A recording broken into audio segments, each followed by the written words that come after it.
Hello and welcome to the 4Corners podcast. I almost screwed that up. Thank you for joining us always. As you might have seen at the top of the show, we had a bit of a remembrance. So, Shad, would you care to explain?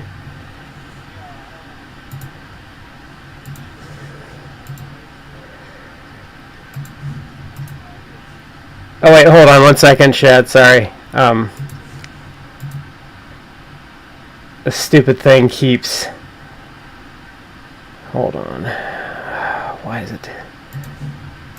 Okay, say something. Hold on. It's this thing resets like every week on me. Yep.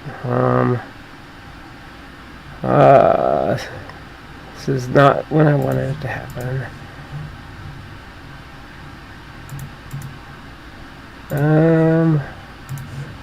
Why is it always go to default? That's what I want to know. Okay. Okay, no audio. Well, for the love of God. Sorry, Vectron. I've been checking this other weeks and it's being stupid. Come on. Speaker. This is so stupid. I know. Let's see. Yeah, sorry. Yeah. Okay, so what should it be, Shad? Do you remember? Because it's... Oh, that's a good... Oh, okay, let's try that. OBS has... There we go! Okay, sorry about that, people. That was my fault. I've been checking it because, for some reason, OBS has been resetting to default, which means there's nothing. And, okay, so we're going to restart this. Okay, so at the top of the hour, before I totally screwed this up, which I apologize for, we had a remembrance. This was a coworker of Shad's. And, Shad, why don't you... Known as Eugene Waldo in the ring, also known as Terry to those of us in the back. Terry was a guy he was there whenever I first started wrestling, and he was at the top of the card then. And like one of my first angle out of the gate, I was being a manager for the top heel faction. And, I interacted with him a lot. And then the first main event I had was with Terry. He was such a good dude. He had no ego. Like, he was never someone who's like, oh man, I can't do that, can't kill it. No. Because Terry, Eugene doing the hillbilly gimmick was very much an everyman kind of thing. And in doing so, the crowd loved him for that. And then it was really who he was. He didn't have an ego push, he wanted to have a good show. And always super easy to get along with, super easy to work with. It wasn't stiff at all. And the hell of it is that not long after he quit wrestling, had a daughter, and then he started feeling bad. I heard about it a few years ago. He said he was feeling bad, and then near as I can tell, because it's not like the family's coming right out and saying it, but apparently he had liver cancer, just kind of out of nowhere, and just couldn't come back from it. So that sucks. Miss you, Terry. Even if I haven't seen you in years, he was always a good dude, and the world's less bright without him in it. So you rest easy, dude, and we'll see each other again. Okay, so we'll replay that at the end of the show again. Just yeah. But so we're kind of doing the same concept as last week, except this week we're doing wrestling stables Yeah. as our tournament instead of animals. Then we're going to be talking about the recent spat of releases. And before that, though, we have a bit of a special event. First time on the show ever, because we've not had the visual element until the last year. Recently. Yeah. But Matt sent us our Christmas presents. I should have got everything, but he sent us some delightful AEW trading cards. Trading cards, yeah. Is this their regular? Is this like? No, those are actually they came. They don't do it now, but for like well, it's been at least a couple of years, but they actually came with like the figures. Oh. They had put those in there. I'm sure that they actually did have like an actual release thing. It wasn't just like the figures. They actually probably had. Yeah. But yeah, and I have no idea if they're worth anything. Probably not. I mean, I'm not really into card collecting. Matt, you worried? You worried you're getting us the lottery ticket gift? The Those are worth like $100 million. the only time, I don't even know if they still do Like them. pay off my car loan or something. Like, The only time I've ever been into wrestling trading cards is WWE for a long time. I don't know if they still do them. They would do, and Topps does these too. They would do new cards with, like, the new wrestlers, but they would be in the style of like an old series from like the 80s. It would be like the exact same art style and design. They do that with baseball cards too. And for a while, and they stopped doing it, which upset me. They used to, up until like I think the 2010s, the old baseball card like retros would have the gum in it. Except it wasn't the same though, because they like pre-packaged it and it didn't like cut your gums up. So it was always the worst kind of gum you could ever have. And it would just like shatter. Yes. It was the worst gum. It had no flavor. The flavor was gone as fast as Fruit Stripe was. No, that's not true. It had flavor for like about as long as juicy fruit did, which was like two bites. And then that's what I'm saying. Yeah. If you get the longer lasting juicy fruit, you get 5 seconds of flavor. So, do you remember Fruit Stripe gum? Is that the as one made famous in Home Alone 2? Is that the zebra-y kind? Yep. The flavor was gone pretty much as soon as your saliva hit it. I used to like the bubble tape, and Big League Chew is still a personal favorite of mine. So you can get Big League Chew on Amazon. I have in the Save for Later. I have a 10-pack of Blue Raspberry Big League Chew waiting. I'd gotten a 10-pack of grape for my brother-in-law because he was one. My brother-in-law was Marine Corps, and as a joke, I was going to give him Big League Chew, and then I was going to give him, because I can't remember where I saw them. I should have gotten them when I saw them, but they were gummies in the shape of crayons. So I was going to give him both those together, but I didn't get those. So you can still find it occasionally. You can get Big League Chew seasonally at like Cracker Barrel. Oh, do you get it at Five Below too? That's Shad. I was going to say that. Do you guys have like Five Below in your area? Because if you go to Five Below, and there's at least 3 that I can think of in the area. One's like right down the street from me. Yeah, they have it. They have it pretty regularly. They don't have all these flavors. They maybe have like 1 or 2 flavors at any given point. And the standard ones. So they'll have like maybe the bubble gum, maybe like grape or strawberry, something like that. I don't think I've seen raspberry or. I just saw it on Amazon, and I love Blue Raspberry. Okay, funny story, true story.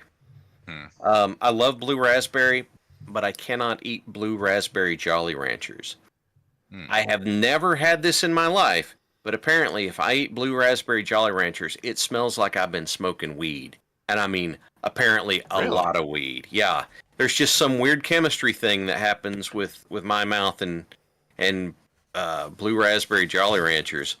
And then whenever I teach my jail class, and they're like, "Hey, we got some left. You want that?" I'll go, "I'll trade this blue one for something else. You don't like them? Oh, I love them.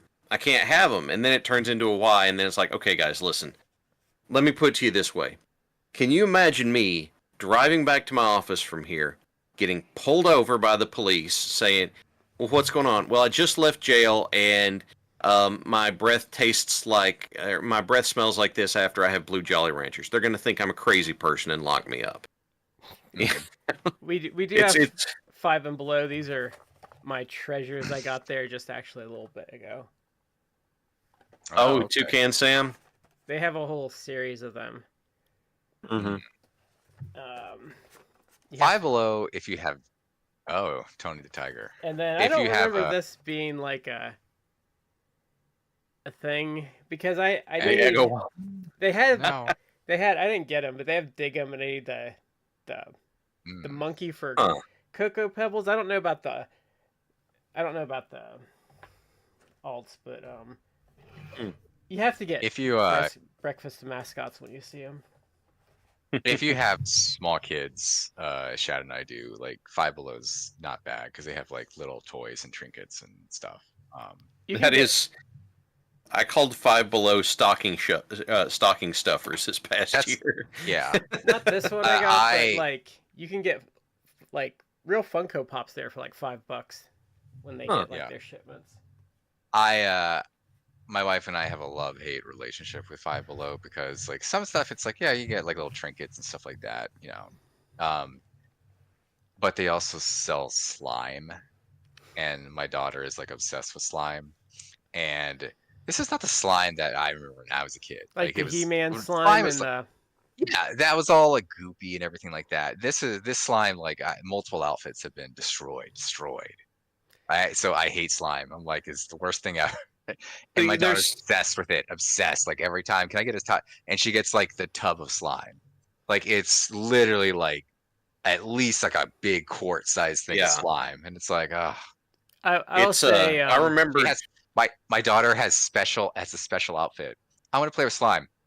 Put on your slime clothes. Like you're not. You've ruined too many outfits. She has designated clothes. Designated slime clothes. I like it. Yes. I don't know how many stores they've done it as, because it might just be a test thing because Columbus is a test market. But Five and Below has some experimental stores here with a $20 section. Yeah, they've got that here. Okay, but it's only some stores have it, but they have some decent stuff in the $20 section. I bought new headphones for my kids at Christmas out of that section. But it's and they don't have them anymore, which upsets me. They used to have the old style comic packs where you get like the two you could see, and then like one or two in the middle that were like mystery buys that, you know, like they used to have it like Meijer and Toys R Us and stuff. You can get those at Dollar Tree now. Oh, really? Are they good stuff? Well, the stuff that's on the front is named runs, you know, the Prime Green Lantern book and stuff like that. Okay. So, not bad. I didn't realize you could get Magic cards at some like dollar stores. I didn't know that either. They're like repacks. Like it's like if you bought like a big box of like commons and uncommons off Amazon for like $5, it's like those cards. Okay. But if you're on a budget and your kid likes Magic, though, I mean, it's something to I tried to. There were some folks that they were gonna play some Magic, and I was like, oh, I still have some of those. And they were like, okay, well, we're playing Commander. I was like, what the hell is Commander? And it's like, well, it's a 100-card deck, no duplicates, and you know, you have a Commander card for it. And I went, what the hell is this? It's for old farts like us that don't want to learn new rules all the time, because then you can just put your commons and uncommons in, or you can go online and spend $40 and get a Commander deck and never think about it again. I mean, but I've still got my old decks up there. You know, I've got my old Senior Stompy deck, and I've got my my Necro deck, and well, it's not Necro. I think it's the most Necropotence in it. But I think it's the most popular format now, because they've kind of started to ruin it, because they've been starting to do like a lot of Commander specific stuff, which was defeated the purpose of like it was low cost, low commitment, because like you could just throw your stuff together. But like when I was thinking about getting back in, or when I was thinking about getting back in or playing again, like I just bought, like I think I got like a $20 Commander deck on a sale on Amazon, and I'm like, okay, I'm good. Vectron says Commander's two things. One, weird. Two, for people who refuse to update their old cars. Yes, that is exactly what it is. And like where I live, though, it's easier to find like a Commander game now if it's not Friday Night Magic than. So the people I was going to play with, we were going to use a program called Spell Table. And Spell Table, whenever you play your card, it will recognize the art and the text on it and put it up on the screen. And I was like, oh, okay. Well, here, I'm going to use this one. They're like, what the hell is that? And I'm like, what the hell are you talking about? And they had no idea what it is. And it was a white soldier deck. And they saw land tax and about swallowed their tongues. And then, like, I threw down a Fallen Empire's Order of Leetber, and the program had no idea what it was. It just said cannot identify. So. Okay, So, we're gonna get. what are we starting with? So we're gonna open our cards first. So. All right. I'll open one first here. We'll just go back and These, forth. just so you know, these cards are unrivaled and unmatched. That was like the line, the toy line. Okay. Yeah, Oh, they that don't new match. card smell. So I have Wardlow. Okay. Hermetically sealed air. This is AEW magazine with Sammy Guevara on it. Okay. And then I I realized there have was an AEW magazine. Mr. Brody Lee. Mr. Brody Lee. I used Mr. to Brody get Lee. I used to get WCW magazine back in the day. I got that a few times too. And I like the part where they'd ask them like questions and you kind of get like, And you get weird answers. yeah. I remember. I mean, that was even in Chris Jericho. Even had that in his book, as he was like, they got hard hitting questions from WCW magazine, and it was like, "Who's your favorite Backstreet Boy?" And he was like, "AJ, mother." All right, so my pack. Daggone, I can't do the. It's Taz. That's not a bad. I like the format of the cards. Yeah, it's kind of minimalist, but it fits. Very upper deck. Recently reappeared in the public, thankfully, Mr. Luchasaurus. Nice. Yes. For those And who aren't then- aware, Luchasaurus has been very ill, but he just was at like a con, and this past weekend, and looked pretty good. That doesn't mean like he's gonna step into the ring anytime soon, but he looked healthy. And so, and the third one in this pack, AEW magazine, Mr. Brody Lee as well. Mr. Brody Lee, there you go. I'll have to put that with the Brody Lee set that Matt was so nice to send to me once upon a time. Doesn't the smell? I have take that you, sitting in a place of prominence. Doesn't the smell of like the freshly opened pack like take you right back? It hits different. It really does. Reminds me of remember when they used to do the X-Men cards and like the fancy Marvel cards? In the mid-90s? A little bit. Okay. The biggest place the smell hit me from is I used to buy copies of Inquest magazine. That were Oh sealed. yeah. And that always had a distinct smell to them. Not bad, just distinct. And it was always like, Inquest. Okay, so this is Lance Archer wins the Casino Battle Royal at All Out. Okay. Darby Allin, and then Lucha Brothers. I don't like that picture of them. I don't like how. So just a complaint. I don't like how they did dark on a dark background. Don't do that. Oh yeah, that makes sense. Yeah. Because it's like oh, Ray Phoenix doesn't have a head. Like oh, he just has a dark mask on. That was your 3 on your second pack. All right, my second pack features, at the time, FTW champion Brian Cage. The inaugural women's champion Riho. Oh, these are 2021. Okay, that's interesting. And then the no comment Richard Starkley. That's not a great. Why? That, I don't. Why? I'm just. Why is he? Why do they use a picture where he's looking to the side? That looks. I don't like that. I don't like that picture they picked of him, especially since there's an iconic like Ricky Starks look that they should have just put on a card. Richard Starkley. Okay. So I'll be sending this to Shad in the future, so I got another Another Brody Lee. Yeah, then Evil Uno. I like that card. Ooh. And then wow, this really dates this Tully Blanchard. He hasn't been around for like what 3 years now. Yeah. Pretty much. It's I guess I don't know. They did it and it just wasn't doing much or whatever. I don't really know the story on that like one. The FTR thing worked well with him. Chad, Which is odd. Yes, sir. I know that you referred to him as Richard Starkley, but I think you mean Osiris Griffin. Or he could be Mason Holiday or Braxton Cole. Were those previous ring names? Or Trill London. No, that they just put out a day ago, I guess. That is the WWE generated. They trademarked a bunch of no. This is real. The WWE trademarked like 12 names with the patent office yesterday, and those are real names. Look, I'm gonna say this. Harley Riggins, Braxton Cole, Mason Holiday, Hayes Jameson. If you're gonna put in the effort, they're the worst names. Yes, their names are always terrible. Names. But like, if you're gonna put in, here's the thing: if you're gonna sign Ricky Starks WWE, don't put him in NXT. Do not put him in NXT. And secondly, just call him Ricky Starks. Yeah, why?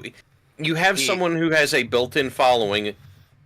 Why would you not bank on that? He is 100% going to be in NXT. But that's so stupid though, because all the money on it. I know, but it's dumb though, because like this is the thing. Like I've kind of defended him lightly on about not taking like pitches and stuff. Is he had a really bad back injury a couple of years ago? Like he only you should treat him like he has limited mileage. So just rock it, and like he can work on a main roster level. Like he is totally fine. Like you put him in WWE. And he's already like on the main roster. He's like top half of their main roster and like in-ring work, and like he would be probably like promo wise, he would be like a top 15 on their roster. If he is top half, like that's really almost an indictment of their. But he's roster. Not bad. He's not bad, and like I don't think he's not bad, but I think he is not near as great as his biggest fans say. Look, but I think he's gonna debut in NXT, and the reason why is because it's for the same reason that like Adam Cole and the Undisputed Era back in the day never got called up, because NXT's become this thing now, so they need stars for NXT, so they're gonna debut him and have him have like a run there for like a year, and build him up and then bring him in. It's not even like a disservice to him. It's more like, we need actual star power, and look, he's well, I don't think he's as great as some of his fans think he is. He's also he'd instantly be like in the top probably like 10% or more, top 5% of the male workers there, because that's because the male division in NXT right now is terrible. Aren't they starting up like an actual developmental? Because the NXT's not developmental anymore? I don't know. Well, they're doing WWE ID, which is basically as a way to screw up the indies and screw AEW. Like any individual who has like talent on the indies. Oh, now I remember what it was. They're signing them to like the WWE thing, where they basically have a first right of refusal. So if AEW wants to go to one of these guys and be like, "We want to give you guys give you a shot. Like we want to hire you," they're like, "Oh well, WWE has to say yes or no." I heard about this past week. On Tubi, that's where Evolve is going to go, and that's going to be their actual. Yeah. That's going to be their actual development. Stupid. Is that stupid thing still? Yeah. So the thing is, like, found your life to rip off. The thing is, Dave Sapolsky finally gets on that WWE payroll. The thing is, he's going to take the Brett Lauderdale, paying him handshakes and hot dogs. Yeah, that's my problem with the WWE ID. Is like, I actually think it's not a bad idea on its face. Get like a network of promotions that aren't NXT, that aren't necessarily under your direct control, to get people properly trained and get them some variety. But the problem is, you put like a fucking carny like Gabe Sapolsky in charge, like it instantly loses credibility. I would like to do one thing before we move on. I have my last pack here. Oh, yeah, that's right. And it is thematic, gentlemen. It starts with the one, the only, the myth, the legend, Paul Turner. Then we get Trent. And then Chuck Taylor. Ah. All in the same pack. I do want to say something about Ricky Starks, though. I'm going to call out a certain someone that argued relentlessly with Matt last summer and was wrong and still won't admit he's wrong because he's a drunken idiot. But Ricky Starks is everything that idiot Rover was like on Ethan Page's dick about all last summer. Like, if you want to say that about Ricky Starks, I would have some issues with that. But like, if you were saying this, the same things he was saying about Ethan Page about Ricky Starks, to be like, well, I disagree with you, but I understand. I can see the upside there. But like when it was like Ethan Page, it's like, man, like because Ricky Starks does have like, I think Ricky Starks has a lot of upside. Like I think he's a pretty good promo. His in-ring work is not the best, but I do give him a break because of the back injury. Like I imagine he has some limitations because of, but my main concern though with him in WWE is I hope they do not try to make him put on mass, because I think that would be the worst thing for like his injury history, for them to like try and bulk him up more. Yeah. No, so, but I mean, he's smaller. Sorry to cut you out, Chad. He's smaller. I would say lean. Yeah, than a lot of guys. I don't know what like his height, but yeah, he's kind of lean on the smaller. He's smaller side. He's one of those guys that it's like we talked about this before. I've talked about it where it's like he's small in fresh wrestling. If I stood next to him, and I'm like 6 foot, 175 pounds, like. Mm-hmm. I'm not small, but in real life, I'm like medium size. Like if he stood next to me, he'd probably like be bigger than me. He's obviously like more pro. Muscular. He's like pro athlete built. Like he's built like what like a football player built. Not he's like basketball player shape. He's a good worker. I think he's good all around at kind of everything, but I don't think he's necessarily great. And I mean not. I think the problem is that he's very inconsistent, where it's like I don't know if it's because if we broke it down by thing, or you just if we broke it down to or whatever. If we broke it down like to percentiles, so just for the concept of the percentile. So if you were to rank him in a percentile of like the area of like wrestlers, so he would be better than this many. So he, like for me, he'd be a guy like if you were to rank him in the world of wrestling, he's probably like, I would say he's like a 33rd percentile type wrestler. So like he's at like the bottom of like the top third of like workers.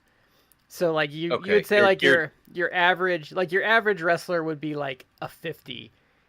So he's in like that. Oh, you're flipping the percentiles. Oh, sorry. Okay, so he'd be like a 70th percentile. Yeah, 70.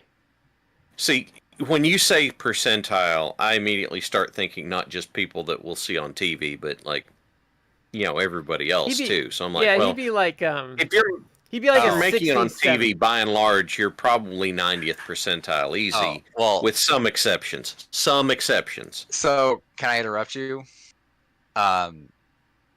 Interesting that we were having this conversation. This is completely just things are happening in real time, folks. As we're having this discussion, and Brad, as you're saying, like, oh no, he shouldn't go to NXT. Ricky Starks is in NXT right now. Oh, he's on TV. That's such a waste. Yeah. Again, like it's not even about like they need bodies, and he is much better than all of them. My problem with that is they need such a injection of fresh on the main roster. Like the main roster is so stale right now. It's just funny because I don't know what I'm sure he'll cut some sort of punk-ass like promo about how he's wasted or whatever like that, but I don't know. What's funny is I don't know if you've watched like some of the stuff they've done with Punk, but like anytime, and he still does it here and there, every time he does like some AEW reference, it just fucking dies because like their fan base doesn't give a shit. It's for a very select they don't watch any wrestling at all. I actually saw a guy on Twitter, unironically, I don't believe that he was just making a joke. He literally made a comment because people were like ragging the fact that Penta, was brought in on Raw and had this big debut, and everyone they were hyping it. People in WWE or their fans on the accounts, bot accounts or whatever, were hyping up. It's like, oh yeah, like look, people don't want to sign with WWE because like look what they did with Penta. And within like 3-4 weeks of him debuting, he's already like on main event. Like he's already on like the B show that I don't even know if that airs anywhere. I just see it's like it's probably just on like Peacock or whatever, but it's just like a factoid of like, oh, they had like a main event show, and it's like, well, who wrestled on it? It's like, it used to be like before they got rid of her a couple years ago, it used to be like, oh, main event, like I guess Dana Brooks wrestling this week, like, oh yep, there's Dana Brooks. No, really. Akira Tozawa, although he actually gets on TV, but point is like Penta was on that, and people were obviously like ragging on that in the last day or two because they should. It's like big debut, and now you're already on like the Best of B shows. How soon are you going to be fighting for that speed title, bro? But someone commented, and again, I don't perceive that they're making making an elaborate joke. They were like, no, like this is good. Like, Penta, like he needs to learn how to work, and he needs to be in the company, like doing some of this stuff and like these little matches like that. And, he can learn how to work. And it's like, Penta needs to learn how to work.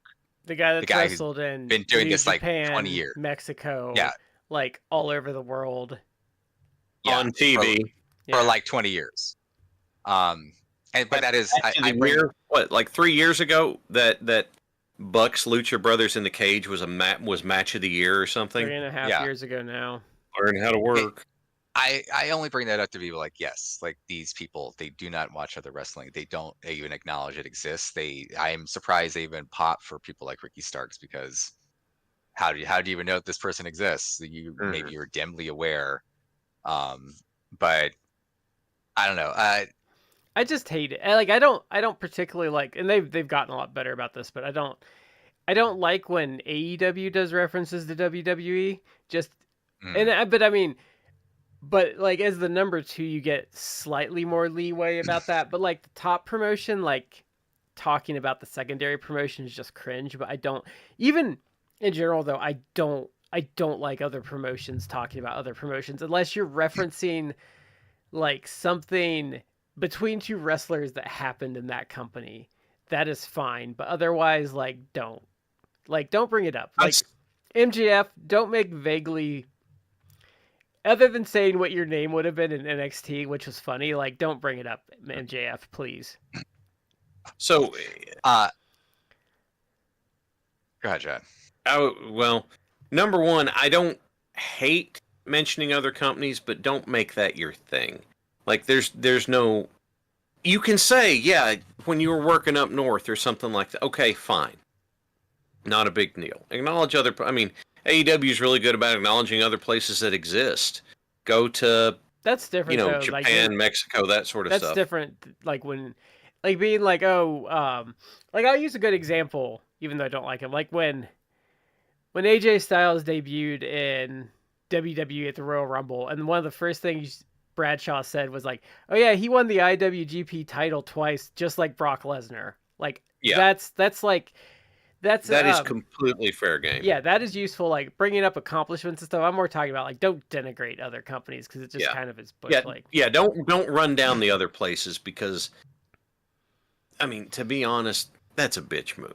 Yeah, like that's a bitch move, and so don't do that, because then if anybody comes to you from that other company, they're nothing, and it's bad practice all around. The thing that I think Starks has the biggest detriment with, or will have the biggest detriment with, and it sure seems like he's keeping the same name and gimmick right now, is that Ricky Starks had I call it the indie power set. Like, he was strong enough to do power moves on indie guys, but he, for him to Rochambeau, I'm going to get Breaker or one of the Bloodline guys just off the top of my head. don't see that happening.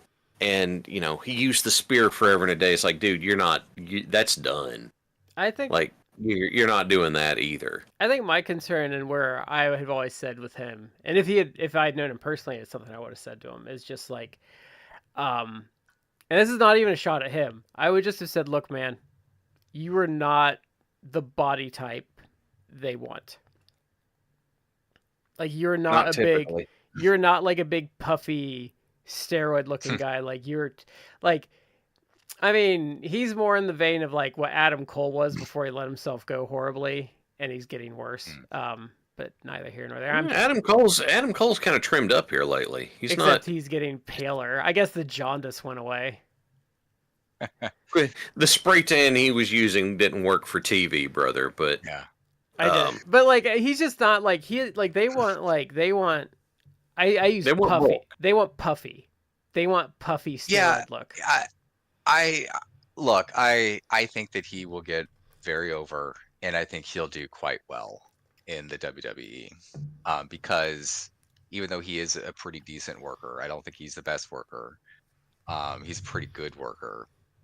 They don't care about that. They care about aura and vibes, and he's a good enough talker, and he has enough charisma that they can package him in a way that the rest, like he can get himself over. And I talked about this on the show before. A lot of times people are weird nowadays. Wrestling fans are weird nowadays, and that they always feel like if a guy, any guy isn't like world champion multiple times, it's like, oh, they wasted him. What is success in pro wrestling?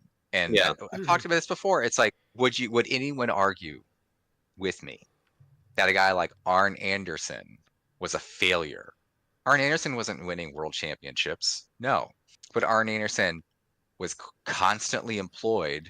That's for like 20, right there. 20 years. That's the thing. But not cash even just cash and checks. But not even just like successful. Not even was like, oh, he's constantly employed like as a jobber, which is its own thing too, because there are guys in AEW right now that are basically like jobbers to the stars, and it's like they've been around for a few years now, and they probably are going to continue to be around. That's why Bobby Eaton lasted so long in WCW, because they liked him. But I was going to say, I had this conversation. Actually, because I'm in a Discord, the guy that does like the Jim Cornette art, like the main guy, not the secondary guy that I think sucks. We were talking about something because in Legends of Wrestling, like they sign jobbers and stuff, and some guys are like, well, I don't know about being in like the Legends of Wrestling game. And he and I were talking about that. And I'm like, I wish they wouldn't say that, because I was telling, and he agreed with me. He was like, there's some main eventers over the years that I would literally like push out of the way to like meet the Mulkeys. The Arn uses the phrase "the carpenters of wrestling" for folks like that, because you have to use them to build the frame of the show. Not everybody's the roof of the building. Someone's got to be the walls. Someone's got to be the floor. Someone's got to be the wiring. And honestly, being good enough to put someone over and make them look good is a skill all on its own that not everybody has. Not everybody can sell well enough to make somebody look good, or they're not willing to. So I think Starks has a ceiling, though. No, he does. But I mean, there's nothing. But what's the ceiling? I could see his ceiling being, I won't say like the Miz, because Miz was actually world champion, but I mean, I could see it being the Miz. Miz should not have ever been world champion, but you can have a nice long run in the mid card, but a lot of that's going to be like, here's your weekly 15-minute like promo segment, talk show segment, and you'll use that to then have feuds with people. I actually think that would be a good. But you're not going to be. You're not going to be, in my opinion, I don't think he's going to reach the level of someone like LA Knight, who got massively over, and you could have even put like the world title on, especially the other world title that no one gives a shit about. Well, see, you could have done that. I have conflicting ideas on that, because with him, So I could see it going one of two ways with him, because I think where he could really stand out in WWE is like when he talks and stuff, it doesn't feel like he's reading off a script, and it doesn't feel like he's doing this like by rote horse shit that like a lot of their wrestlers do. But I could see, but that's a two-edged sword. Like I could see him either getting really over because he's doing that, or I could see him just falling on his face because their newer fan base are going to be like, he's not saying the line, Bart. So I could see it going either way. Like I could see like him feeling like he's more off the cuff working well for him, or it like totally blowing up in his face because like their crowds now like seem to just want like entrances and like say the line and to yeet and all that crap. So I don't know. I'm kind of, I think in a sane world he should get really over, but I don't know. So I'm in this. If I'm gonna guess where Stark has a ceiling at, I'm gonna say probably about U.S. title. But look, here's the thing: if you were to have in the world where that's the path I went down, if I was gonna show up in a major company and be the guy who hovers around the U.S. Intercontinental TNT title level consistently, and just kind of drifts in and out of those pictures. Dude, consider what that is. You are regularly featured on a, worldwide wrestling show. Regularly featured, regularly doing stuff. You're not a joke. And, okay, maybe you're not the main event, but you're consistently doing it. Dude, that's a heckin' dream right there. Yeah, absolutely. You know what I would do with him? That I think would actually work really well because he could pull it off is I would just rip off the MJF Cody deal in AEW with him, and like bring him in as like the Cody friend and have him be like kind of a cocksucker to everyone, but he's real nice to Cody and like he's Cody's bud, and then just do the turn and do like, I don't know, like a B show title match with them. Maybe do like a gimmick match or something, like maybe do like Hell in the Cell or something with them. Like I think you could do that because I think you'd pull that off. I don't know. Again, I think their fan base would eat that up because they when you give them a little taste of pro wrestling, they tend to eat it up as much as they decry wrestling as like beneath them. But like that's kind of, I think, what I would do with him is bring him in, kind of let him be Ricky Starks, so he's kind of a dick, but like he's buds with Cody, and like do some potential turn spots and like make him like a true blue friend before he does like the real turn, kind of like they did with MJF. I think you could get some mileage out of him in that aspect. Need to be, and then you can move him down after that. I'm sorry, I do need to be slightly shitty for just a moment because the joke was too good for me not to get a laugh out of it. There are lots of people who are very excited because many of Ricky Stark's biggest fans are getting ready to see him wrestle for the first time. So, look, I liked Starks. He was in that spot. He was in that spot in AEW before Punk got involved, I guess. But he was in this spot where he was like hovering mid, knocking on the door to main event, and just kind of like being over and biding. If he had been over and biding his time there and been like, okay, I'm waiting for it. And then, because, I mean, look what's happened with so many. Swerve did that for a while. And, he breaks through, and there you go. If he had been doing stuff like that, I could see him, like, main eventing there. But I think so. I don't know what it is, but given the fact that the guy, someone got in his ear, or he was pissy about something that happened, or he's too big for his tights, or whatever. I don't know. I think I think a lot of guys got, and he seems to be one of them. I think he wanted to go WWE, which nothing wrong with that. But I think he kind of got soured because he was on Collision during like the Punk like dysfunction. I think that era that last year of Punk like really took a lot of people down attitude wise, just because I think it was really toxic back there, and so I think he just fell victim to that. But like, and I agree with you, like, but I also don't think being a guy that's knocking on the main event that doesn't get over the hump is a viable thing some people should fall prey to. And just It's frustrating. It's 100% frustrating, but it's not that I don't think he'd be not getting over the hump. I think he'd be positioned right there for when they're ready to use him. He would have been built up. He would have been, ready to go. but I think like I said, like the Cody thing I think would work. And I think that Yeah. would probably be like doing like a pay-per-view match for the title with Cody like would be about like what I think his stealing would be, but I think you could build to that. Yeah, something like that. One thing that I did want to talk about, because we always wanted to talk about him. We didn't, obviously him being with NXT tonight is a new thing, but I hear what you guys are saying. Like I feel like while I think he's a good worker, I feel like I'm down on him more than you two are probably. I don't think that in AEW he was main event level. No, I he understand was. if he thought he was, or thought he should be bigger than he was, by all means you can leave. I thought I I thought he was in like so.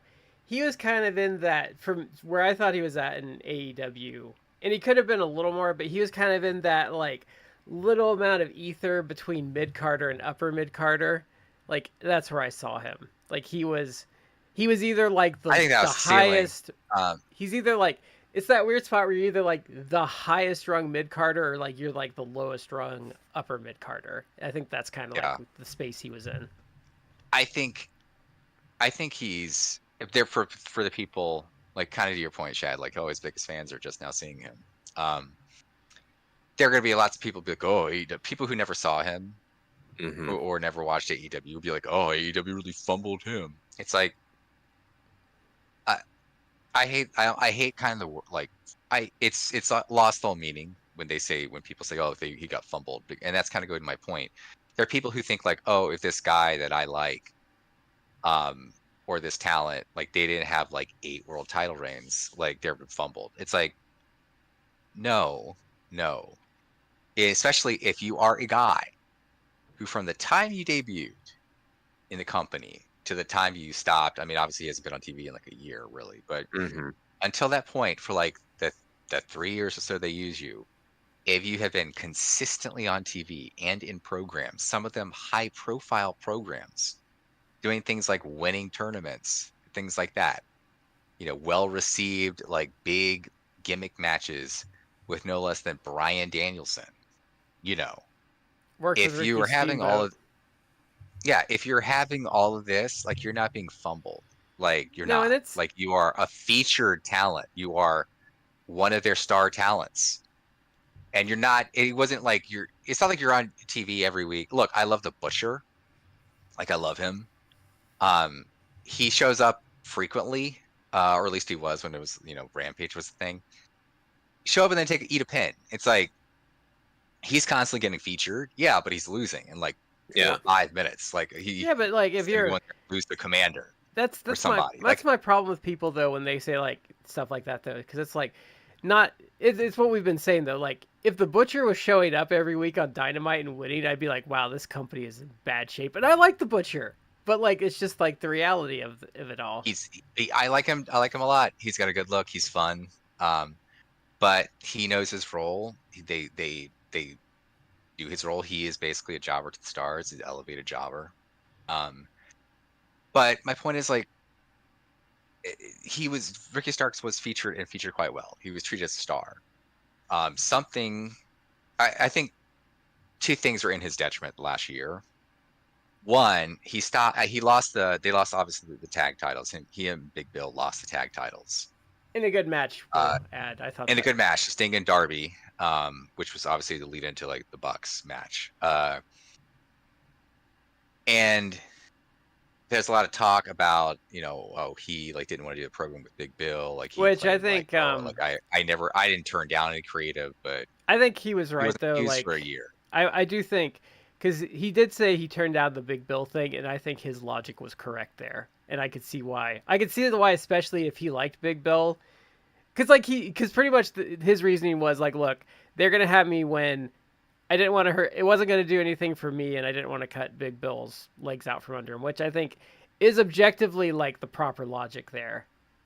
Bill, I think Bill would have bounced back. Fine. But I can see. I don't think his logic was incorrect though, because I could see, especially like if Shad and I were in a team and like they're like, well, we want to put you over Shad or whatever, and it's like, don't like. I mean, not you even do break say, up like, angle, but it'd just be like. You do,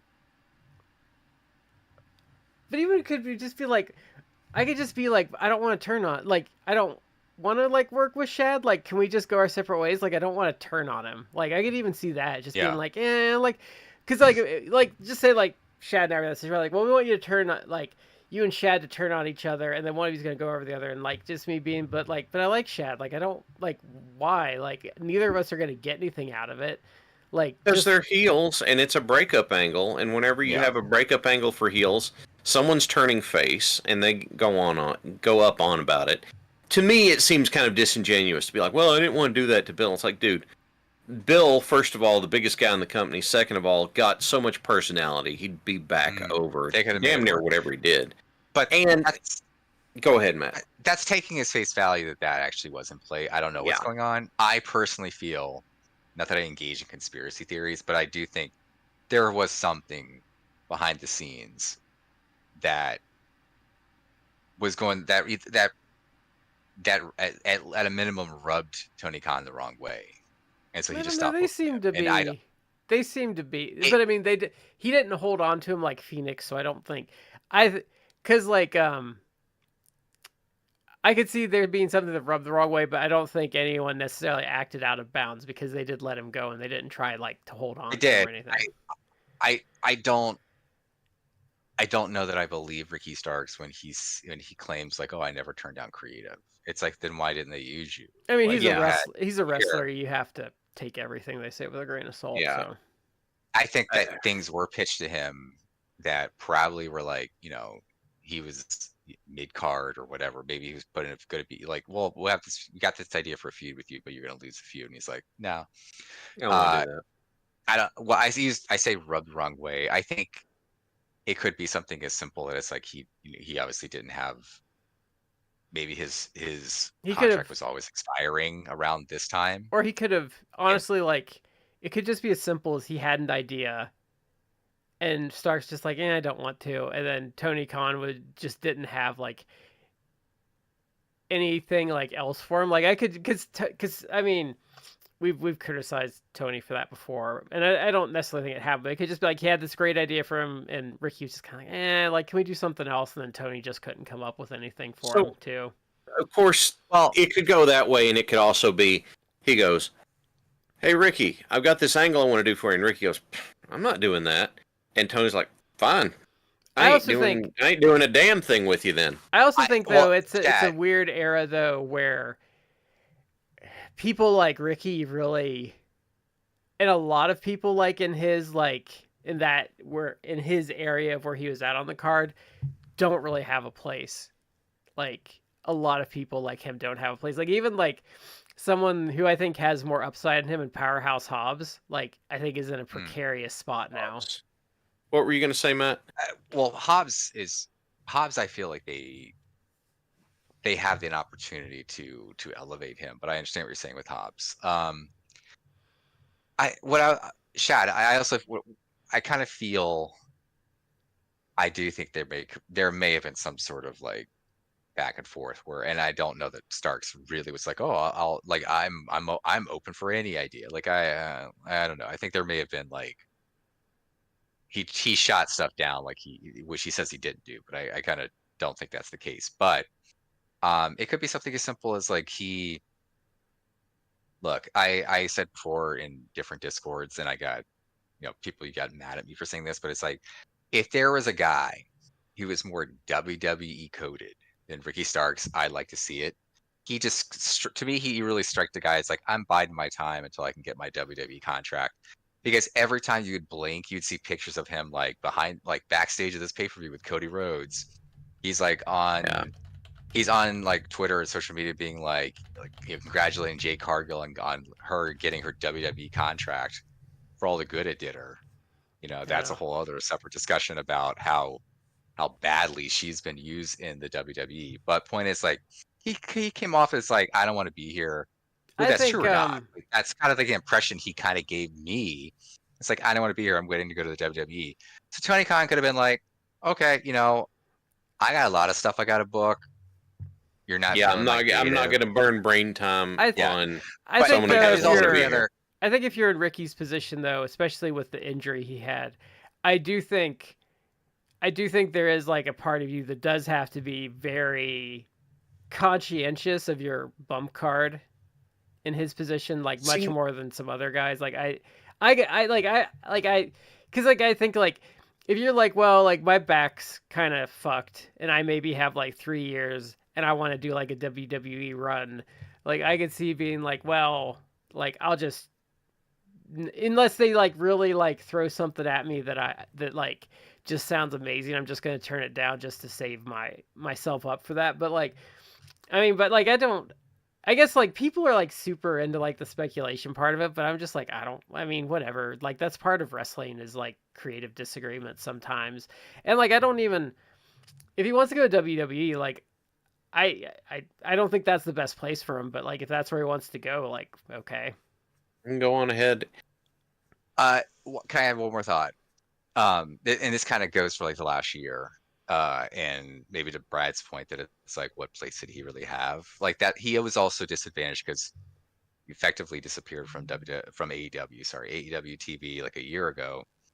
And it's like, well, who came to AEW like in the last year? Well, you had Will Ospreay, and you had Okada, and you had guys like Swerve get elevated, and Monet came in, and Mercedes Moné came in. MJF came back from injury. MJF came back from injury. You have Kyle Fletcher kind of getting a singles push. Oh my God, Kyle Fletcher like really has been elevated in the last few months. Well, this wouldn't apply necessarily, except for like the last like few weeks, but guys like Bandito is back. So basically, like a lot of guys were there, and no offense, but these guys are all they're definitely better than Ricky Starks is in ring. And some of these guys are either bigger stars or have the capacity to be bigger stars. So even if they're someone like Bandito, is not going to be like, he's not going to be cutting the same level of promo that Ricky Starks can. I don't think Bandito really speaks that much English, but he's a guy who like, he does great. He does. Like I haven't. He was on AEW and it was awesome. Oh, I have not seen it, so I'm not trying to disparage him, but he masked character, luchador obviously. But even just that, like he can bring so much charisma and everything like that. He doesn't necessarily need to go be out there cutting promos. But you think Ricky Starks is gonna like? I know he had like the mini feud, but you think he's gonna be like the same level of charisma as MJF? Like even Will Ospreay can go out there and cut like an actual entertaining babyface promo better than I thought. I think if you look at the landscape of like main roster WWE too, though, like they are dying for new blood there too, though. So I think like he would have a novelty factor versus AEW there, just because like they don't have like a lot of new bodies to like. I think that there is probably some bad blood floating in there for number one, people who were on the way out, but were still doing business on the way out. Like Andrade had his little piss fit where he tried to get himself fired, and it didn't work. And what happened? He was on TV right up until his contract was done. I mean, I would say he got booked better on the way out there than WWE's done. So for someone to be highly profiled, like Bill and Starks didn't just beat FTR for the titles; they squashed them for the titles. Mm-hmm. He got to, he was the one who got to put the belts on Sting. And I thought they were good tag champs, like for their time. Like I thought they had a good reign. Here he is having a high profile feud until Punk does Punk things and blow, and then has a high profile matches with Danielson, and then we don't see him anymore for like a year. It's like, look, I don't know what it is, and I don't claim to know what it is, but something sure smells fishy. And to your point about, maybe going for the novelty of main roster WWE, it might be that he looks at AEW and goes, okay, I am, at least in terms of work rate, I'm a small fish in a big pond here. But if I go over there, my work rate's going to be a bigger fish in that pond. Maybe, but I guess time will tell. I wasn't sure it was going to be a good move, but I don't. For and his look. I liked Stark up until I started getting glimpses of kind of some I don't know, it seemed like pissy attitude to me, and that soured me. Like, I thought the guy could be good, and then now I'm just kind of like, all right, man, go. I wish Punk hadn't have exploded, because like I thought his heel stuff that summer was really interesting. When like he was doing the stuff with Danielson and like Steamboat, I thought that stuff was pretty good, and like it was finally like some evolution with him. But I also think like post like his stuff with Hobbs, like he was treading water a lot, and I don't know like how much of that was booking, but there was a point he did hit like a snag for a while where I kind of like was less I kind of like my like I would say his stock with me kind of went down a bit, but I think for WWE, I think putting him in NXT is stupid, but I think he's like, if they actually kind of utilize him well versus making him a manager, I think like he'll do okay there. He may. I don't know. I worry about his look though. I worry that they're gonna like really just do nothing with him because he's too lean. But like, and that's not. But that's just my opinion of how they treat people based on look. I don't know. But there were quite a few releases this past week, because I think WWE was kind of. I looked at the WWE releases and I was like, oh yeah, they just got rid of a bunch of dead weight. Because like, does anyone have a list of them? So got released for the WWE. Yeah, so like Sonya Deville got released, which. All right, so let me go down real quick. Okay, go ahead. Duke Hudson, who was in NXT, and was with the Chase U. Paul Ellering and the Authors of Pain, Akam and Razor. I forgot they were on the roster. Cedric Alexander, Sonya Deville, as you said, Blair Davenport, Carl Anderson, and Luke Gallows, the Good Brothers. I have to give them. Dawn. That's the one I don't get. Yeah, she's actually a really good worker. Like, she's one of their better women. Yeah. I'm actually really kind of surprised by that. Giovanni Vinci, who was part of Imperium, but wasn't good. Had been kicked out a while ago. And Elektra Lopez, who was in NXT as far as I know. But it's a bunch of people that were not good. Because like I looked at how long Sonya Deville had been there, and she'd been there for like a decade, and I'm like, how are you still so bad at your job in every aspect? Hold on a second. And like, oh, Sonya Deville? Yeah, like she just was not good. Like her aptitude was not good. Because remember, weren't they trying to do her as like an authority figure for a while? It just didn't work because she has no charisma. I'm gonna be honest with you. If Sonya Deville is who I think it is, was Sonya Deville the one that teamed with Ronda Rousey for a while? Is that the same person? No, that you're thinking of Shayna Baszler, right? Okay, then I don't. Look, Deville's name is familiar, but I got nothing beyond she's that. The team and you're with right, Mandy Matt. Rose, like way back in the day. I just don't have anything stand out in my memory. So she pops up on stuff, and I'll be like, "Who's that?" Like, "Oh, it's Sonya Deville." Okay, that should tell you something. I got really excited for a second. Elektra Lopez is the daughter of. She's the second generation. She's the daughter of Jose Rivera, former enhancement talent. And I got hold on. I got really really excited because I'm like, oh, Jose Luis Rivera, like the guy I saw a million No, times in like he's those old MSG shows, but no, it's Steve King, and it's like, how the hell? I'm looking at a picture of Steve King, and like, how are you gonna make this? How are you gonna like take this obviously Puerto Rican dude and be like, his name is Steve King, and it's like, come on, yeah. it's not Steve King. Gotta be proud of his heritage. But anyway, Sonya Deville is the one, Chad, unfortunately, She was the one that who got had like the stalker. the stalker who was going to kidnap her, and it was very scary and bad. Yeah. Yeah. But The reason that Shayna Baszler gets Shayna Baszler stuck out in my mind, not for a reason that anyone might expect, but because I have to respect Shayna Baszler not only found a way to bring her geekdom into her gimmick very subtly, but straight up broadcast stuff to people who never got it. Because she brought Warhammer 40k stuff in, like on her gear. It was like a really obscure chapter of like the Space Marines. Well, one of them was.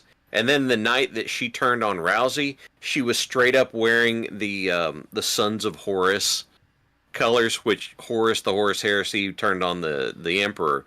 She straight up told people, I'm turning heel tonight. But she did her Space Marine. Nobody had the reference. Her Space Marine was white and red, and I don't remember which chapter that was. But it wasn't like it wasn't like I'm cosplaying as a 40k geek. It was you're 40k if you're like whipping. Yeah, she incorporated into her gimmick. But the night she turned on Rousey, she was wearing the Sons of Horus colors, and I just got the sheer cheek of doing that. I have to appreciate. That just absolutely cracks me up. But like the Isla Dawn one was the one I was like, why did you release her? Like she's actually like good. Well, that's not that not that AEW should be taking really most any of these people, but maybe consider Isla Dawn from that. That's the only WWE one I would. Because she's actually very talented. That's the only one out of that group that like I think has like any real upside to them. Because even like Blair Davenport she's fine, but she's like mid. Like she's fine. She's fine, but she's not like. I don't know that that's the place that she would want to be anyway, and that's kind of conflicting because Blair Davenport is also formerly known as Bea Priestley, and she is Will Ospreay's ex. And briefly was actually in AEW at the very, very beginning. Yeah, she had that. Remember, she had that. I don't think she got fired for it, but I think was it Britt and her got in that like little shooty fight in like on a really early show. I don't know if she got fired for it, but they didn't really book her again. And I don't think she had a contract. I think she was more like a performance. Was that Britt she got into that tiff with during a match and they started like shooting on each other? Or was that someone else? I don't know, but. That was back when I think Bea Priestley was either with or just she was in Stardom at the time. She was still in Stardom. And for people who don't recall, like Jamie Hayter was with her at that time in AEW. It's just that when Jamie Hayter did like a couple matches or shows for AEW, and then you didn't see her again for like 2-3 years, and when you saw her, like she looked completely different because she came back, had lost weight, was in like more like I guess a little bit more bulked up or physical shape. She's actually leaner now than she probably has ever been. I've seen her, but yeah, like they were in that. I don't know. I think maybe there's no bad blood between her and Will Ospreay, but I just don't think. And she's already made comments on social media that if like once her non-compete's up, she wants to go back to Japan. I just don't. She just doesn't. I think if you're well, for one thing, okay, so there's a couple things with it. So if I was AEW, I don't want to get that stink of like you're just signing WWE cast-offs. And other than Isla Dawn, like none of them really like I don't think any of them have anything like if you're gonna sign Blair Davenport, what does she bring to the table that Queen Aminata doesn't give you already? Oh no. Yeah. Or even like Lady Frost or whatever. I'm not real high on Lady Frost, but I get what you're saying. Yeah, but it's just like you probably have like 5 women, or well, they already fucked that up. which I'm still bitter about. I know people justified it with the Japan tour, but like, you had Billy Starks right there, and you didn't put her over, which was.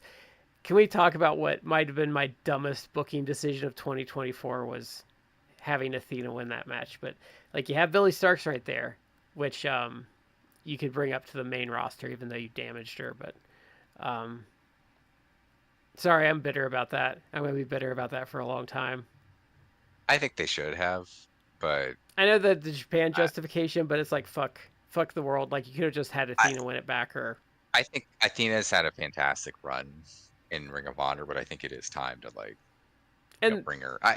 It's kind of dropped off the face of the planet because I do hope you just like it's kind of like how the Bloodline angle kind of fell apart after he beat Cody the first time.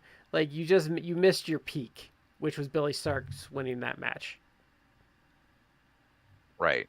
I hope that I kind of hope that AEW does get the Shockwave show that you've heard about than nothing. Yeah. Or Ring of Honor actually gets like an actual TV network, deal. even if it's something, like True TV or something like that they get, so that they actually feature Ring of Honor a little bit more, and then you maybe really have some direction because people are watching it. Because there are people like Isla Dawn is someone who, like, I think she could be AEW main roster, but you can have her in like Ring of Honor. Would I hire B Priestley? Like, no. But there's talent out there that you could acquire that I think is worth something. I wouldn't hire outside of Isla Dawn probably any of these people. No offense to them. I mean, people say, and I don't think it's I don't think it's wrong to think that within soon enough WWE is going to own TNA practically, because they signed a deal. Then it's what a joke of a deal it is with TNA. Well, and I mean, I think whatever, I can't remember the name. Sorry, my brain's fried. I think they're trying to get out, and WWE's giving them a good like escape clause there to give up on it without giving up on it and saving face. Anthem, is it Anthem? Oh, Anthem. Yeah, I think that's what's going on there. Assuming TNA will continue to be an entity that exists, like, that's a place that like Bea Priestley should land, especially since like Jordan Grace is gone. Yeah, she'd fill a void there pretty good, I think. Yeah. There's a couple other AEW releases if we're going to talk about it, but I'll say this, like, before we talk about that. So they lost, obviously AEW lost Ricky Starks. They've lost a couple other people, but Isla Dawn, maybe that'll happen in the future. But there's there was some person who potentially they could get that might be available.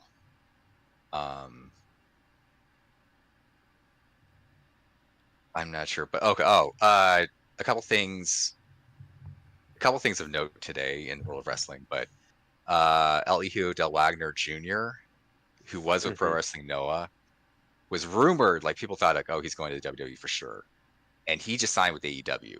Sorry, with AAA. God, I like really made that a mistake. But he signed with AAA, which is problematic because AAA is booked by Conan, who hates Tony Khan.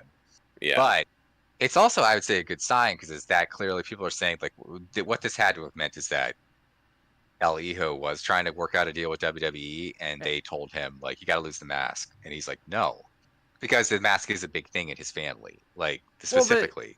But like, why would you? I think that's dumb though, because like, if I had a mask and WWE said that, like, but you're taking my most marketable thing away from me.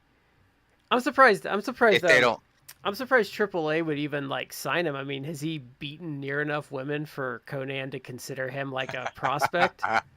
He doesn't have any, as far as I know, he doesn't have any sexual assault charges on him that would justify putting the biggest title on him. Yeah.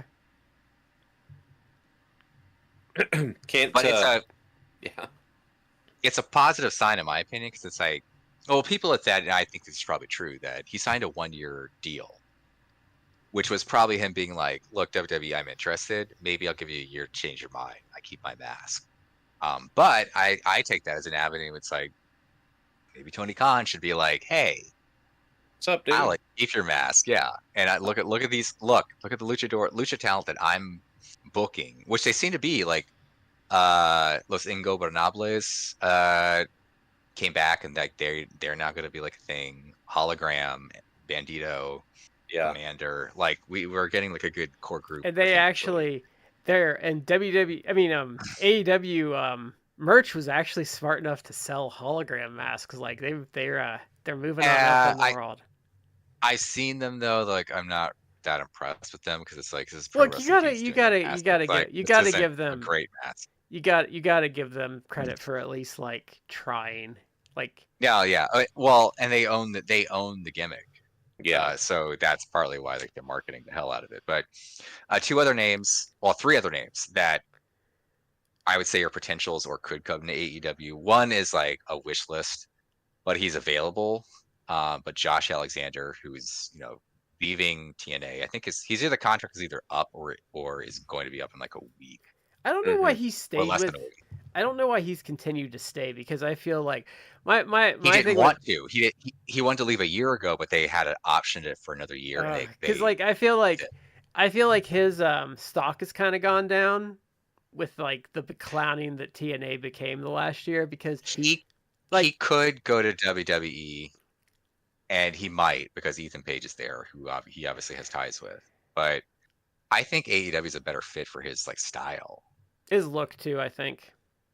And I don't know. I hope that AEW could get him, or he's open to them, because he just like gave a comment earlier today or in the last couple of days where he said, "Oh, like one of my goals I'd really like to do is participate in the G1." And it's like, well, the WWE ain't gonna let that happen, brother. Like AEW, they'd let you be a G1. AEW might help you do that. I think he'd be better off like. He might actually be better off not signing with either company for like 6 months and doing like the G1 and like a New Japan run to kind of get his name kind of heated back up, because like I said, I think he's a great one, but I think he's like I feel like like when a guy's like the it thing for like a while and then he kind of like there's that drop off. I feel like kind of cools off. I feel like he's cooled off a bit the last year and a half, but I think that's been kind of a TNA booking thing. I agree with you. Like if he would be like, yeah, I want to let me do a couple like New Japan tours. Like he could get massively over and really like build up a lot of like what he may have lost. But and I think it was more of a Vince thing, but I also think like the guys that tell WWE no and make them wait a little bit tend to get treated a little better, in my opinion. I'm hoping it goes AEW because I like him. Basically, any guy I like, then it's I don't want to see them in WWE. I get that because like I won't watch them and they don't. They'll wrestle like once a month for eternity. All right. No, I had a moment where I had the wires in my head crossed. I'm sorry. Go ahead. The two other guys who might sign with AEW or hope sign with AEW is Kevin Knight, who was on Ring of Honor stuff before. I think that they can get him because he's actually also another guy who's commented recently about how like, oh, like one of my goals is to win gold in Ring of Honor. And it's like, you're really like telling Tony Khan, it's like, hey, like you throw me a contract, like maybe it'll happen. And he's a great talent. He's been doing stuff with like New Japan recently too. Like he would be a good get for them. I think he would. I don't think he's not the type I think WWE would care about unless like they were taking someone's toy away. It's also black, so I mean. Oh yeah, well yeah. I mean they have two. Triple H isn't gonna hire. Is it gonna push him? Oh yeah, Shawn Michaels maybe. Right? Yeah, I mean Triple H has what like 2 of those now, so he's not interested. Yeah, and then the final guy who I guess his New Japan contract just ended is Jeff Cobb, who I could see WWE in him, but I absolutely think that AEW should sign him if they can. Because he's a fantastic talent. WWE's never really been interested in that body type, though. he's really built. He's a super strong guy, but he's also, I think, like 40. Let me see how old he is. He's He's kind of up 42. there, and I don't He's think. 42. He's turning 43 this year. So, which is not. I mean, you could still have some years in the tank, but Do you think if do you you're think they'd Jeff shove him Cobb, in if the bloodline stuff? I mean, well, maybe because he's He's from an kind island. of a yeah, he's kind of an islander, right? I think he's Guamanian, right? I think. And then oh god, I cannot. And Well, then they're like, he's "Well, what built kind from of name are we going to give you?" And he's like, "My name's good." And they're like, "No, we got to have a bloodline name for you." It's gonna be, oh no, He could be oh no. Tama Kaba. yeah. He was so Jeff Cobb was born in Hawaii. Yeah, I thought he was But flying. he's of Filipino descent on his mother's side. His mother was born in Guam. That's where I got the Guamanian. Okay. Yeah. His mother was born in Guam, but to Filipino immigrants, and I guess he moved back to Guam when he was 11. So he was born in Hawaii, like grew up at least partially in Guam, but he's of Filipino descent. So uh, I don't know that would qualify him as the bloodline. Like he's an islander in the sense that he's Filipino. Like Philippines is an island, but that's not really like Pacific Islander like we think of. Like he's not It depends on Tongan, how. I don't think they've never liked his body type though. I at 42, I don't know that they would sign him. I don't think Even he'd though want they to signed do. they signed the Guerrillas of Destiny who were in like their early 40s. But I mean, they regretted look, one of those two signings. I think. yeah. Look, if I was Jeff Cobb and Tony Khan like offered me a decent contract for like 3 years, and it's like, yeah, you got to work like maybe like 60 days a year if you want. Like, Yeah, I think I'd take that. I'd probably be like, yeah, that's good. I'm good. Like, let me take that versus the WWE, which may pay you comparably. I don't know, but you probably have to do more travel and all that. Yeah, and they'd put him in NXT, which would be dumb. No, like he's 42. Like, yeah, don't do that. Man, I'm getting old. That these guys are getting old. So they released on their end. They released Miro, and they released someone else, didn't they? Malachi Black. Just They didn't release Malachi. Malachi's contract okay. ran out. Just guys that Okay. I would say guys that had been there for a while, guess, and yeah, I guess they didn't release Miro in the sense that they just let him out of his contract, which is different than like they came to terms on the separation. It sounds was like the exact phrasing. The Miro one sounds like, just my impression of it is, it sounds like they met to see if they could like kind of work, like if they thought they could continue like a relationship together, and decided against it and they let him go. That seems to be the Miro situation. As far I would guess.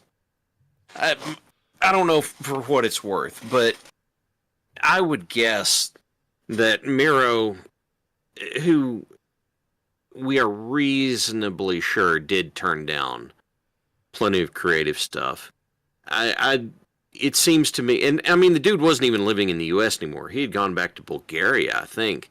So they're like, look, dude, are you going to come back to work? Because, we're not really interested. We're not going to, like, pay you out the rest of your contract if you're going to, live in another country and not be showing up to work ever.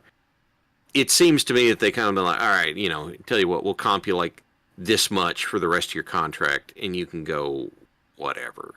Because I don't think that Miro's going to keep wrestling. I think he's getting up there too, isn't he? He had this story when he was on maybe it was Jericho's podcast, maybe it was somebody else's, but his story was that the thing he had learned was, oh, hey, I've got money now I have to make my money work for me. So what did he do is that he was doing things like buying real estate and investing. I don't think he needs the money anymore, and if he don't need the money anymore and he's not getting booked to win the title and beat everybody, I don't think he wants to do it. Now, I could be wrong. He's 39. He just turned 39. Yeah, so that age where I imagine like everything hurts way more.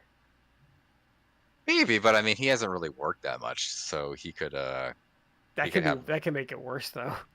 That's true, but Yeah. I think that he looks like Malachi is also 39, is turning 40 in May. Look, if I was Miro, like he should at least put feelers up to WWE and they offer him like a pretty decent money contract. Like you're 39, it's like I know you might want to be like, but it's also like, Do you really want to come back the whatever. Like job to like the bloodline though? That's maybe, kind of... yeah, maybe be like, yeah, sure, I'll come back. Like pay me like $250,000 a year, or I whatever. think I mean, However if they, much I guess money. if they offered him like, And it's like for like 3 years or something like that, I'd be like, yeah, and like you could just continue on. Like I think you have interest. You should, if he wants to go, he should. Malachi Black, I'm sure they'll hire. And I he's an interesting one to me because it's like I actually like Malachi. Like I think I like the whole like horror aesthetic, and dark gothic aesthetic. he's like a good person. Like a convention Shad and I went to, like he got Yeah. lost, and this like this woman and her son that were going to the convention helped him find it, and then he just like walked straight up to the table and got them like the most expensive VIP package possible without any prompting, Yeah. just to say thank you. So um I Malachi. yeah, Malachi. He's a good dude. He seems like he's always good with the fans. So I like that's why, because a lot of people. So there's a couple things with Malachi with me. So I have that impression of him. So I don't like talking bad about him. But he's been fairly. He's kind of like Dax in a way. He's been fairly open about his mental health conditions, and is like a fellow person that suffers from depression like he does and like Dax does. I have a lot of sympathy for these self-destructive things that go through your head when you're suffering from depression. And like there's this, I mean, and I know it's different for everyone else, but like for me, like if I'm really struggling with it, there's that little thing in the back of your head biting you, being like, do the self-destructive thing, like blow things up, like when Dax, more than anything, I see that happen with him. Like you can just see when he's having trouble, he gets a little self-destructive. But like, and Malachi said that once when he kind of was making some noise, and then he stopped, and someone had asked him about that, and he's like, "Look, like I was just in my own head about it, and Tony talked to me, and like he really did save me from like making a mistake in the moment." So I think, I don't know, the Malachi run is weird to me because I feel like he was just fighting an uphill battle with injuries the whole time. I've got a little more cynical view on it. Like on one hand, I get it. When I get in a bad place, then I have stuff running through my head about nasty things I would say to people who are close to me, and it's like, don't do that, don't do that, don't do that, don't do that. But someone first, his like, hey, he put on his Instagram, oh, I asked for my release, I want to leave, and then he took it down a month later and said, no, I never did that. Like there's a lying about not having any injuries, that sort of stuff. And then I think someone went through Cage Match and pulled all of the losses that he was involved in. And if I'm looking at it right, 2, 3, 4, 5, like he was involved in 7 losses when he was in AEW. And that's not even just singles. That's just 7 losses. That's in tags and trios and that sort of stuff. So it's like, dude, I can understand having a hard time being in a bad place, but then on the other hand, it's like, look, man, AEW is very clearly a place where they value folks who are willing to play ball. Again, I thought his was a great example. I thought his match with Edge was really good last year. Mm-hmm. Yeah, and you play ball with stuff like that, and you can get a lot out of it, but he also needs a filter, because one of his storylines like came out, it was kind of like, ooh, like you need to run stuff like that through people, dude. I think I sent that to you. There was a rumored storyline between him and Julia Hart, and that's what you're thinking of. That yeah, that is. If it was a little rapey. I don't know if that's just Yeah, I don't know if that was a rumor, but obviously it didn't happen. So since it didn't happen, you could be like, well, was that true, or is this just someone making something up? But if it was true, then yeah, someone in AEW, Tony Khan or whomever, was the filter, and it's like, no, we can't do that. Yeah, Like that's and too inappropriate and creepy. and it is online and telephone. Like he could have said it as a joke too, and someone was like, "Oh, can you Mm, believe like what he said?" And he's like, "I was kidding." It could yeah. have just been like you spitball the idea. There's not enough information with what comes out of it when you're like, if we did maybe if we did something kind of like that, and they're like, dude, that could come off like super bad. And he didn't even say, hey, like let's go to. It could be construed that way. Or Eh. or I've had it creatively. I think we've even had this conversation where it's like I have this great idea, and one of us like, like what about this, and then the other one's like, oh yeah, that is dumb. Like sometimes when you're spitballing stuff, like sometimes you There's enough times in my life where I have learned I have to say things out loud because even in my head they might sound good, Mhm. but then when I say them out loud, I'm like, that is a dumb thing to say. or you can be like Alan Moore when you don't have a filter and you just descend into the worst of teenage edgelord stuff when you don't have someone trying to keep you from the abyss, and you end Yeah. up with like, was that Necronomicon, which is his like one I god don't awful. know. It's just I don't really do. he's too his instincts can be a little on the 16-year-old edgelord Mm. side. Yeah, I don't really care for Alan Moore stuff. I think the So. beard's like rotted his brain. For Malachi, I don't know if it was. I don't know if what it is, because I think part of it.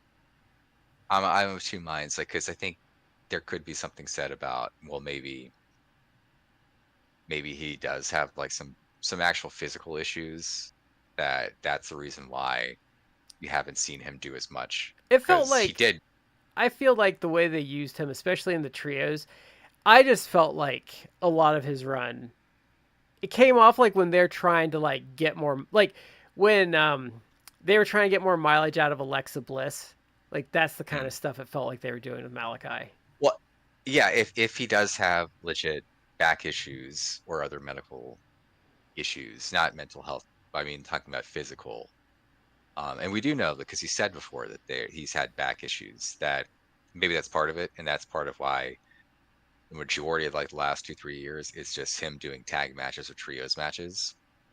Because look, this is a sidebar. I'm not necessarily talking about him, but Keith Lee, like there's a reason why Keith Lee Yeah. in AEW has pretty almost exclusively been in tag matches. It's because COVID unfortunately really ruined that man's health to the point where he's And still not working, and maybe won't and really his won't see him. this is again not a body shaming thing, but I think his weight caught up with him in a really bad way on top of the COVID. I think because COVID, I think COVID, it damaged his heart. He had heart issues with that, and I think that's something that, it unfortunately is still plaguing him. I don't know. We don't really know, but that's a good suspicion, because he's not wrestling now. It's not because they just have nothing to do with for him. I think it's because he medically is not really physically able So to. supposedly he hadn't been backstage in anything, and he was at the Atlanta Dynamite. So Well, I don't know. he was recently, like last week or so, at the ones in Texas. And he even commented. He said, like, I live in Texas, so I showed up. He wasn't like, yeah, I'm returning. Which he Yeah. could maybe you'll see him like in a week, but Yeah. so he's playing close to the vest. You know But what? bring him up. If he can, that would be fantastic. I would love to see it. If he can't, though, it's I not don't his think fault. I would. Like, My if he attitude can't, with Keith is like you're probably never going to see him in like a meaningful role again. maybe not. But it's like, look, there's more than just this. Like, you live your life, have a healthy life. I really want that for him. So if he can't come back because it's not physically a smart idea for him, that's how it is. But I bring him up because, like, he's a guy who physically, when he was in AEW, he was doing tag matches and stuff because I think we have to kind of limit him Yeah. the stuff that he's doing, and I think that's partly some of that in Malachi. But I don't know, maybe some of the stuff with him is like, I don't want a job, so it's like, okay, well, you in a trios match, you don't have to take the job. But that said, I do think he's a guy who needs a filter. I like the whole aesthetic. I like the whole like House of Black lore and everything like that. I think the promos they did, the segments they did back in the day were like fantastic. They have one of the most I think underrated matches in AEW history, which is 2022. I think it's 2022 Revolution. It was the three of them versus Penta, Eric Redbeard, and Pac. That is right. On the pre-show. Yeah, that's a really good one. Yeah. Yeah, that was shockingly good, and that's not me like dogging Redbeard either. I mean, they got way more out. He did way more than I was aware that he had in him, I guess. Yeah. All that said, I think he can kind of got. Part of my like a crude way of saying it, I think he at times could get a little up his own ass with the lore. I think that's a side effect of like the type of guy he is, though. Because if you like guys like him that can come up with like those elaborate elaborate like stories, like there is a point where you're gonna get a little too up your own butt. So yeah. I can tell you. Go ahead, Matt, and then I'll. I was just gonna say, like, he's been gone. I mean, obviously they let him. It was announced like they let his contracts lapse, or his contracts was up as of like yesterday, Monday. But he hasn't been on TV for like a while, and well, he certainly hasn't been on TV like the last like month. And last month they've kind of sort of repackaged the House of Black. It's the House of Black, but now they're like the Hounds of Hell. Yeah. And no offense to Aleister Black, Malachi Black, but Tommy End. It's funny how much almost of an improvement they seem, because the Hounds of Hell now seem like a thing. Mm-hmm. And Buddy Matthews has been built up for this match at AEW Grand Slam against Okada, and it's like a match I want to see. Yeah. And Julia Hart is not a great worker, but she's interesting too. So she's got a lot of she's got a lot of charisma. Like that was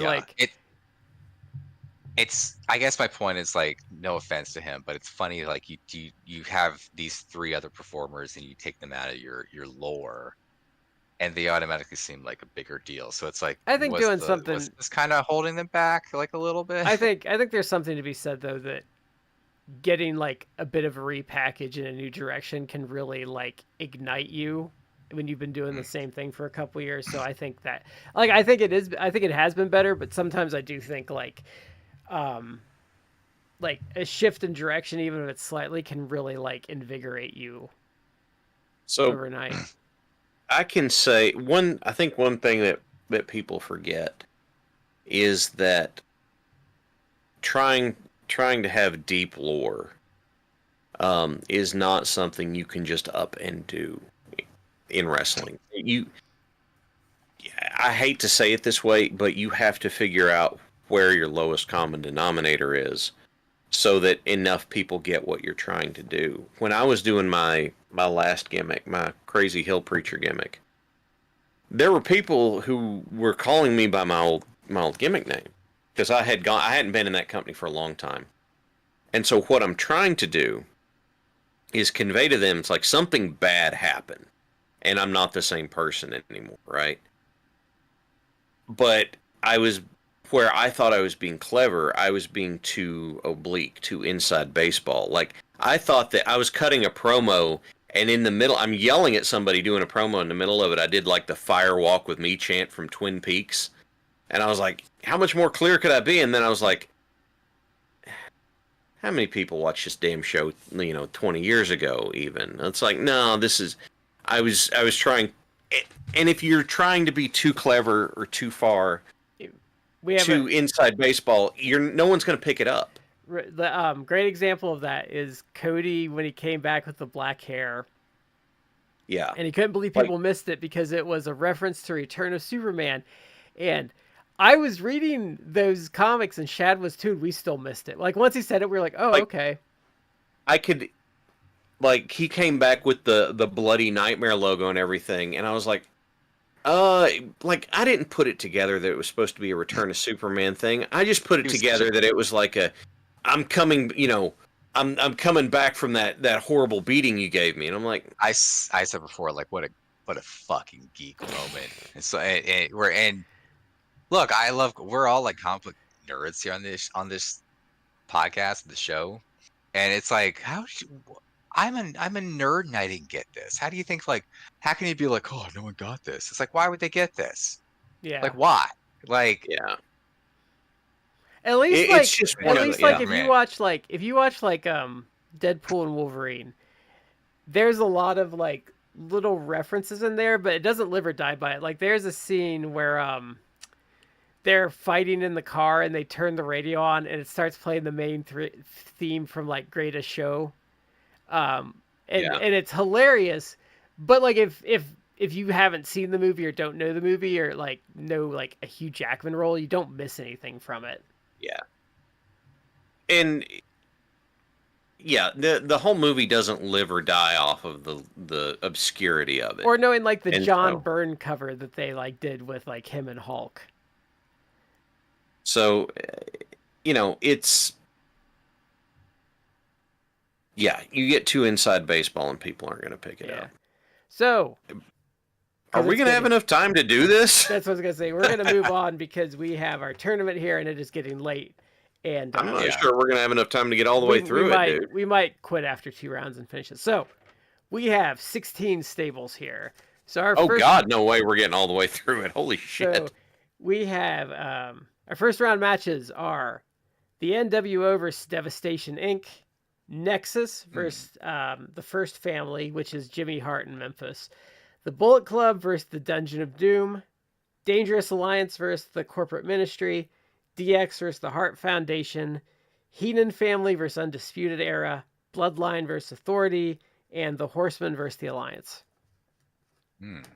So there were so when you're asking like how I decided the stuff, so you had to have at least 4 members to be considered for this. So there are no 3-man stables here because we can have some debate over that, but like I don't know, 3 guys can be a stable, but I feel like to be a proper stable, you have to at least be able to get all the titles. Yeah, it feels like it's got 3. No, it's not quite big enough. Yeah, you're more of a group. Not quite there. Yeah. So, all right, you were going fast enough. I couldn't write them all down. Okay, so our first matchup is the NWO versus Devastation Inc. So the NWO, we don't really need to go into what that was. So Devastation Inc. is like Skandar Akbar, and was kind of a deal in multiple areas for like mostly Texas. But it was like his deal. So like people like King Kong Bundy were in it. Taker was in it when he was like the Punisher or whatever. Like pretty much, cause like it'll come up with a Hearts gimmick. So kind of like in the territory days, a lot of places like had a stable because like if you were coming through Dallas, you're probably only going to stay like a couple of months. So they would pair you up with Skandar Akbar because he was the ongoing antagonist. So you would just pair up with the heel that's there all the time, and then you would just do your thing and then move on, and then he would just replace you. That's what WWE did in the 70s. Like you had Grand Wizard, Freddie Blassie, and Lou Albano.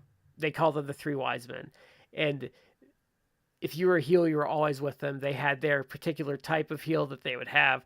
But the idea was they were the ongoing antagonists, and they just had a revolving door of clients that did their dirty work for them. So that's kind of how territories worked. Like in Memphis, Jimmy Hart was the antagonist, and then he had like his guys that were with him at that given time. So that's kind of how it worked. I appreciate the fact that it had longevity and worked in different markets and all that sort of stuff. But look, man, you're putting them up against the NWO, who was an era defining group. And yes, And did the made NWO like eventually, instead of ending, just persist too long and end up fading away as opposed to ending the way it should have? Absolutely, 100%. But that's most things though, in its yeah, defense. But they're not unique in that. and I would this is my argument for the NWO is they made wrestling cool enough for the Attitude Era to happen in WWE. Yeah. Yeah. Attitude Era doesn't happen without the NWO. Yeah. Sorry. Best True. t-shirt, best t-shirt ever in wrestling, in my opinion. Matt, come on. Matt, come on. think- Right here. Too sweet. I hated them too. Buy this shirt. Like, I think we know who I'm gonna choose with this. Like, You know what? I actually, so I have a soft spot for Devastation Incorporated just because, like, in World Class and some other stuff, like, you'd see them like have matches. So like, I kind of like it pops me. Skander It's like, Akbar is a like good nostalgia. Skander Akbar Yeah. is a good manager. But I will go NW. This is NWO is like, look, they're gonna, in my opinion, they're gonna go close to, if not all the way, in this Yeah. tournament. Yeah. They are such a big deal, or should have been. I mean, I know they got kind of wacky with the NWOB team, and then when they started doing the Silver WWE and black. versions of it. Yeah. Yeah. But you know what was unique to them that no one's ever done again, and I don't know why they've done it.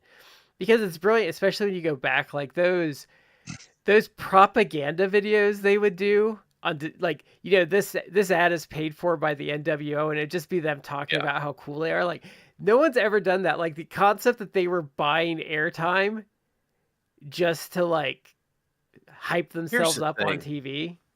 Here's the thing. You have 3 hugely recognizable people who are also massively charismatic.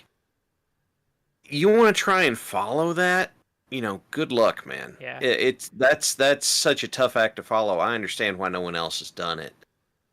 They didn't have to talk about how they were cool. They just were, and then, you know, it follows from there. Like, if modern day WWE tried to do it, it would just fall flat. They don't have it ain't the same. Because, well, I think wrestling now has an authenticity problem that would tank it.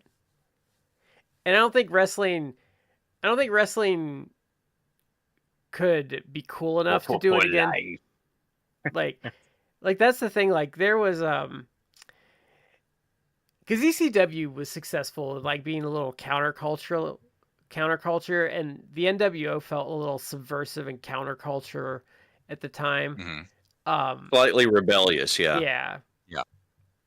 And I just don't think wrestling is just too corporate, and like the fans have certain expectations now that I think really hamper it. Yeah. So I just don't think wrestling could rebel enough to get there again. So we're gonna go NWO here. 100%. Yes. And Okay. I hated the NWO so much as a little Mark. I hated him so much. So the next one I think is an interesting one. So this is the Nexus versus the First Family. So for me, Nexus is like one of the big what ifs of wrestling. Because I really felt like they had a thing with like the young guys like banding together to force the issue and like a promotion until like John Cena made like the worst decision of his life and like at SummerSlam, and Oh yeah, buried them. yeah, and then they just kind of never recovered. But like, I thought they had something there. I thought you could have really done something writing like Wade Barrett as like the guy. Yeah, So- I Go was ahead, Matt. actually kind of oddly like there was a period where I kind of stopped watching the wrestling for a little bit, and then I got back a few, like 3-4 years later. But I remember like right before I stopped watching, like I was kind of all in on Nexus because I thought like, oh, they're doing something really new and interesting. Because at this point, I mean, it was like the WWE, and you had Ring of Honor, but it's like, you know, they had indies, and you had TNA, which was dog Yeah, shit, because that was TNA the Bischoff it wasn't. Hogan era. Yeah, it wasn't really good. So, but I was into like WWE. It's like, oh, this is new. It's different. Like young guys getting pushed. Like, so I was kind of all in. I liked them a lot. Like, And then stuff happened. yeah, this stuff happened. Well, Like, yeah, my problem with Nexus is, like you guys said, hot build, seemed to be going somewhere, and then, right, like, that match should have been the... That match could have been the, like, breakout, this is a big thing moment, and it killed him dead. It absolutely 100% killed him dead. Because I've heard interviews about it, and I guess Edge and Jericho just fought with him like endlessly going Told him into not this. to do it. And Yeah. they don't even like speak ill of him. They're just like, he just got this idea in his head and he thought it'd be great, and we were like, no, don't do it, and he did it anyway. And then afterwards he was like, oh, I shouldn't have done that. Yeah. Yeah, they told him, don't do the DDT on the floor spot. Don't do it. Don't do it. Don't do it. It's a bad idea. And he was like, no, it'll be fine. It'll be fine. It'll be fine. They do the spot, and then, like, right afterwards, he was like, I shouldn't have done that spot. And they were like, yeah, no kidding.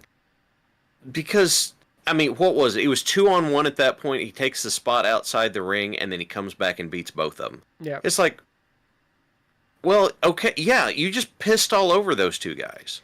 Like, you can tell, because I've not heard, like, Jericho or Edge say much bad about him, but you can tell Jericho especially is still pissed off a bit about it. Like, yeah, years later. I mean, like a decade later when I heard them talking about it. A big, long-running... Like, look, I know John Cena, very likable guy, more Make-A-Wish than anything else, that sort of stuff. But there's some stuff that I look at and I'm like, he wasn't. There's some asshole in there, because, like, people would cut a promo on him and he'd go, nice speech. And it's just like, holy crap, dude. This dude worked hard to go out there and do this good promo, and now you're cutting his nuts off? I think, like, it was a terrible mistake, but I will say he does seem like he never did something like that again. So I think, like, he realized after the fact. Because, I mean, like, I think what happened there is he had this great idea and he thought it would work a certain way, and then it happened. He's like, oh shit, like, that's, like, I was way wrong there. I'm just saying, man, there's a little bit in there. Now, First Family, that's Jimmy Hart's in Memphis. So this would be like pretty much most of the heels for, like, the early 80s in Memphis. So, like, Boogie Woogie Man, Matt's betting against him right now. No, we watched that angle with Tommy Rich, and he actually really liked Jimmy Valiant in that segment. And remember, that was actually really good. And, like, his endlessly destroyed poor Coco Ware's TVs, which was hilarious. But it'd be like people like him, Dream Machine, who's like a really good promo. Was Wayne Ferris, aka Honky Tonk, part of that too? No, they were with Danny Davis, I think.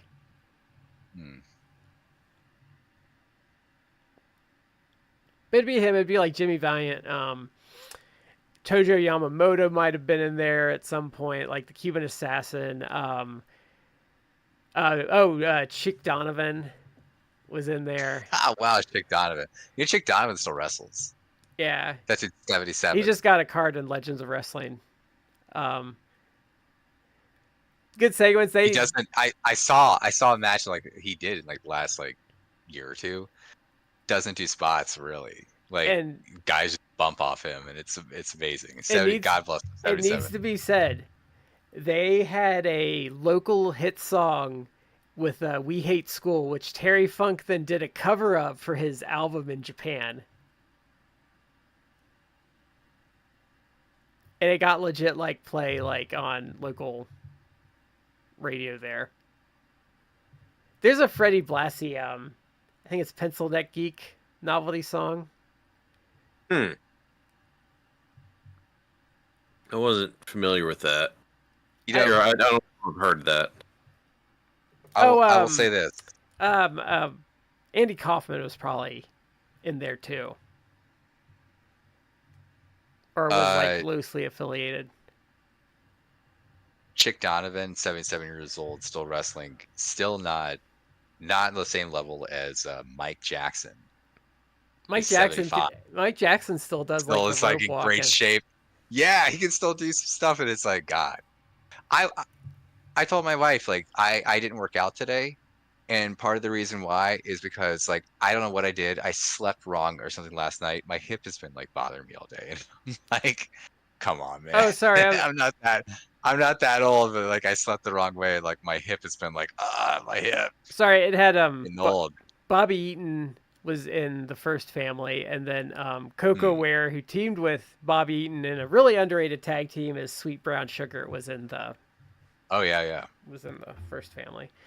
So this is a tough one for me because I think I would vote for the first family here just because I like Memphis so much. But like, I don't think I wouldn't begrudge someone for picking Nexus either. But I think I would take the first family, personally. Chad, what are you gonna pick? I Nexus never hit the high that their build promised. Hmm. I've been watching some Brandon Sanderson on writing lectures lately, and there's a certain promise that you give whenever you build something. There are certain promises that you put into it. Nexus never lived up to the promise that was proposed to it, and died with a whimper. Okay, yeah, eventually, and I'm not putting that on Cena either. Cena was the how. Vince was probably the decision. They would And have it's like, screwed it well, up, and they would have screwed it up like a pay-per-view later if they didn't with SummerSlam. but my point is, we never got the fulfillment of the promise of what Nexus would be. So, while they had the potential to be something really cool, they didn't get there. Yeah. They were really cool, but they did not become what they could have been, and therefore, I give it to First Family. And it also needs to be said about Nexus. Hmm. Wade Barrett was really good, but we need to also remember that Wade Barrett's body was made of delicious, delicious graham crackers. It could have I like. continued with him being a mouthpiece, though, and it would have, Yeah, I still actually worked. I liked Wade Barrett. I was sad that he never like became like a thing. He 'Cause just couldn't in a stay different world, like healthy. yeah, in a different world, he would have had like he wouldn't have been like like the top level guy, but he could have had I think. maybe like if he had stayed healthy, he could have had maybe like the career that someone like Sheamus maybe had. Well, they were talking like at one point. He was supposed to wrestle Taker at Mania. He was in the conversation one year, and then he got hurt. yeah, he had size, he had a good look, he's a good talker. Like he could have done something, but uh as much as I said I loved Nexus, I actually would choose First Family too because, much like Brad, I also love like Memphis and I like the whole nostalgia of it too. So I would choose them. Okay, so the next one's probably a bit of a walk for them, but it's Bullet Club versus Dungeon of Doom. So Bullet Club, well, I kind of went Bullet Club / Elite for it, but Mhm. kind of what I would say is like the grassroots stable in the tens that led to AEW forming. There was a point where you could wear Bullet Club stuff and you'd get people, especially like conventions, would come up to you and like comment. Hell, I did. And then I would, anytime I see someone wearing a Bullet Club shirt at a convention, I shoot them a too sweet. Yeah, my niece. Although some of them give me a really weird look, and I'm like, do you not know what shirt you're wearing, dude? I wore one to an anime convention, and my niece got freaked out because guys kept coming up to me and doing that and stuff. Yeah. And she's like, "What's going on?" Like, don't worry about it.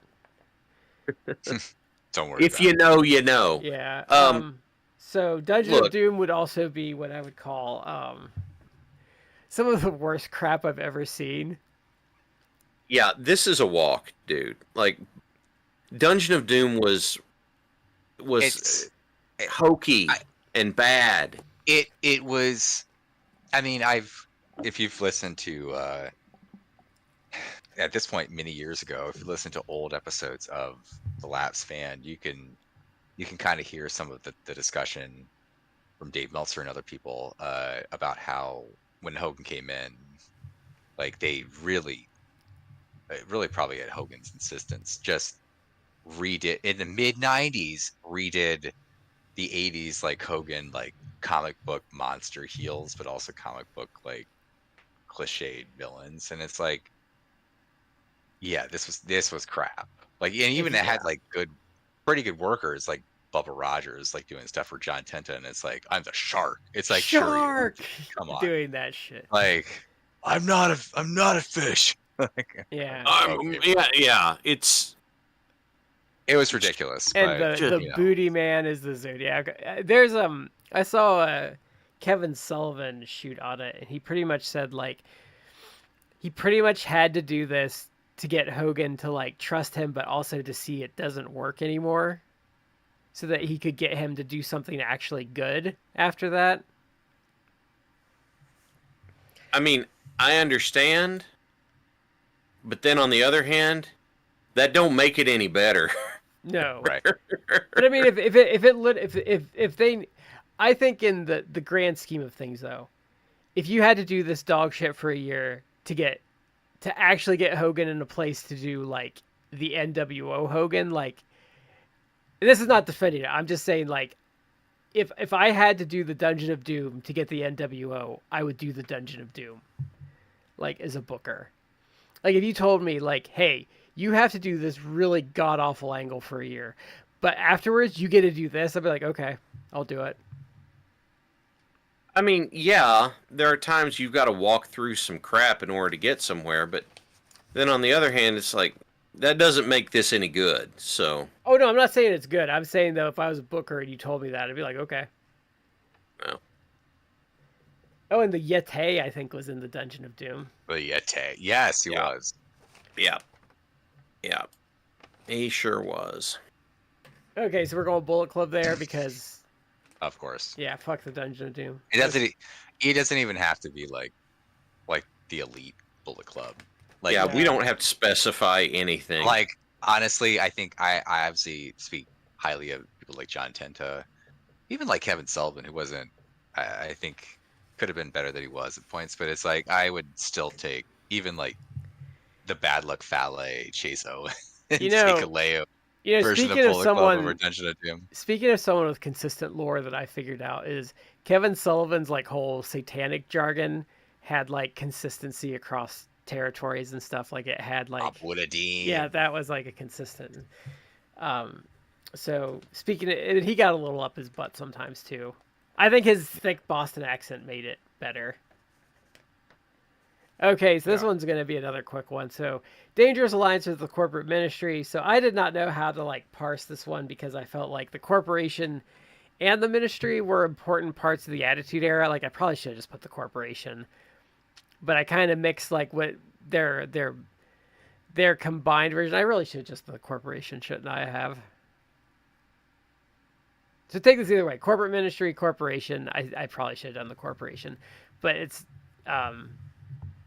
we'll just say the main antagonist stable of like Steve Austin. Well, like I was thinking about it. I thought about it too hard that I'm sitting here thinking like, oh, like the corporation started when they like had Dude Love go like corporate right after Austin won the title. So here's my difficulty, right? We have in this. We have a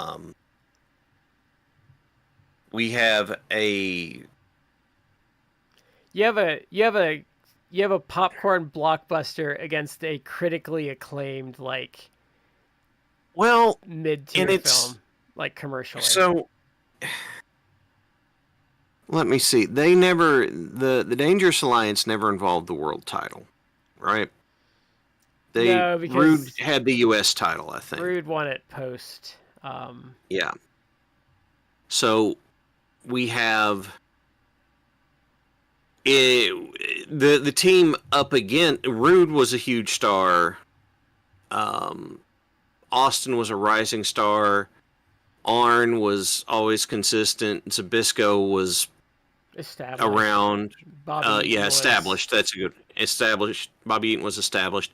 It seemed to me that Sting Squadron going up against them was more star-studded than they were, as opposed to the corporate ministry that was built around Rock, Taker, as big names going up against Austin, and then you had established people like Bossman and Shamrock. They kind of shed some of the chaff from the ministry with that merger too. You didn't exactly see Midian and Viscera a whole lot. No. After that, so this one's really tough for me. I'm trying to parse it out right now. I think so. I think I would take the Dangerous Alliance just because War Games 92, in my opinion, is probably the best match in WCW history and the best booked moment in WCW history. Mm-hmm. We watched that. We reviewed it for the show. Is it the best WCW match of all time? Like, that might be tough to say, but it is. It's at worst top 5. Well booked. Oh, it's at worst top 5, and again, I'm not Dave Meltzer, who I think Dave I'll Meltzer go 8 says stars it's or whatever. I think Dave Meltzer says it's the best WCW match of all time. I'm not gonna do Dave Meltzer like break the 5-star things, but it's a full 5 stars for me. I'm choosing the Dangerous Alliance. Part of that is subjective because, as I said, like from the very beginnings of this show, like I got into wrestling in mid 1992. Yeah. When the Dangerous Alliance angle was kind of actually concluding. But I got into wrestling mid 92 when I was a child, and I got super into WCW, and that was kind of right when the whole Wrestle War Games thing was coming to a head, and you had Sting and all the baby faces teaming up and defeating the Dangerous Alliance. So there's obviously a lot of nostalgia in my heart for that. But the Dangerous Alliance, which we actually, for those who want to watch back, listen to old episodes of the show, we actually did review WCW in 91 to 92, leading to the Dangerous Alliance angle. We did culminating in the War Games. We did no, it wasn't. We did Halloween Havoc 91 to Yeah, we did the Dangerous Alliance run. 92, yeah. I think. Yeah. And we did any Clash of the Champions. We did the first. I need to actually just download all those and splice them together and throw it on here as a super cut. File them into a super cut. Yeah. A 20-hour thing. But we did all those. Yeah. We reviewed all those, and it was an interesting time. I still am upset about having to watch that stupid show where Steve Williams and Terry Gordy wrestled an hour's worth on that show, and it was just god awful. Yeah. Mm-hmm. Ugh. Oh, I'm getting upset just thinking about it. So, I mean, you guys are. I'm gonna be outvoted, but Gonna go corporate. I think I am just for the. It played such a big role over the entire card. World title, Intercontinental title, tag titles. The only things they didn't bother with were the very bottom ones.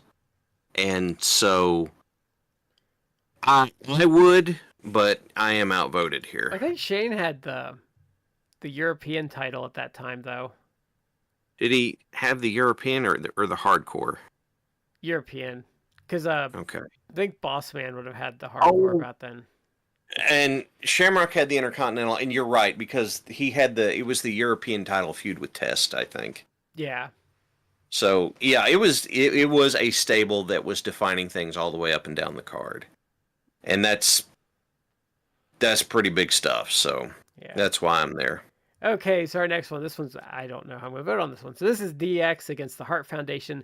So for the purpose of this is the 96-97 version of the Hart Foundation. So this would be Brett, Jim Neidhart, Brian Pillman, Owen, British Bulldog. Up against which version of DX? Post Shawn Michaels DX? Yeah, It'd have to be post Shawn Michaels. So it's criteria, yeah. So this would be Oh, Triple post? H, Oh. Triple H China, because it was only a 2-man team before. Yeah, So it was only a trio. Yeah, well, yeah. So it'd be Triple H, China, Billy Gunn, Road Dogg, Road Dogg, X-Pac. X-Pac. So I want to say this. I think DX was an important part of the Attitude Era, but it is highly overrated. Like Oh yeah. I think they would have been a blow if they weren't in WWE, but I think it wouldn't have affected the outcome. I think it only gets all these reunions and all this stuff above everything else because, Triple H is a narcissist. Triple H and Shawn work there. Yeah. So, of course, they're going to do their own reunion. Look, it is not... And it's cringe whenever they do them because it's too, 50-year-old men at this point acting like stuff that I thought was cringe when I was, 18. Yeah. Look, and here we are. This is the post... DX was notable because Shawn Michaels was the champion. It was tied in with him. And then post that, it carried forward. And frankly, DX was... Without the NWO, DX doesn't exist.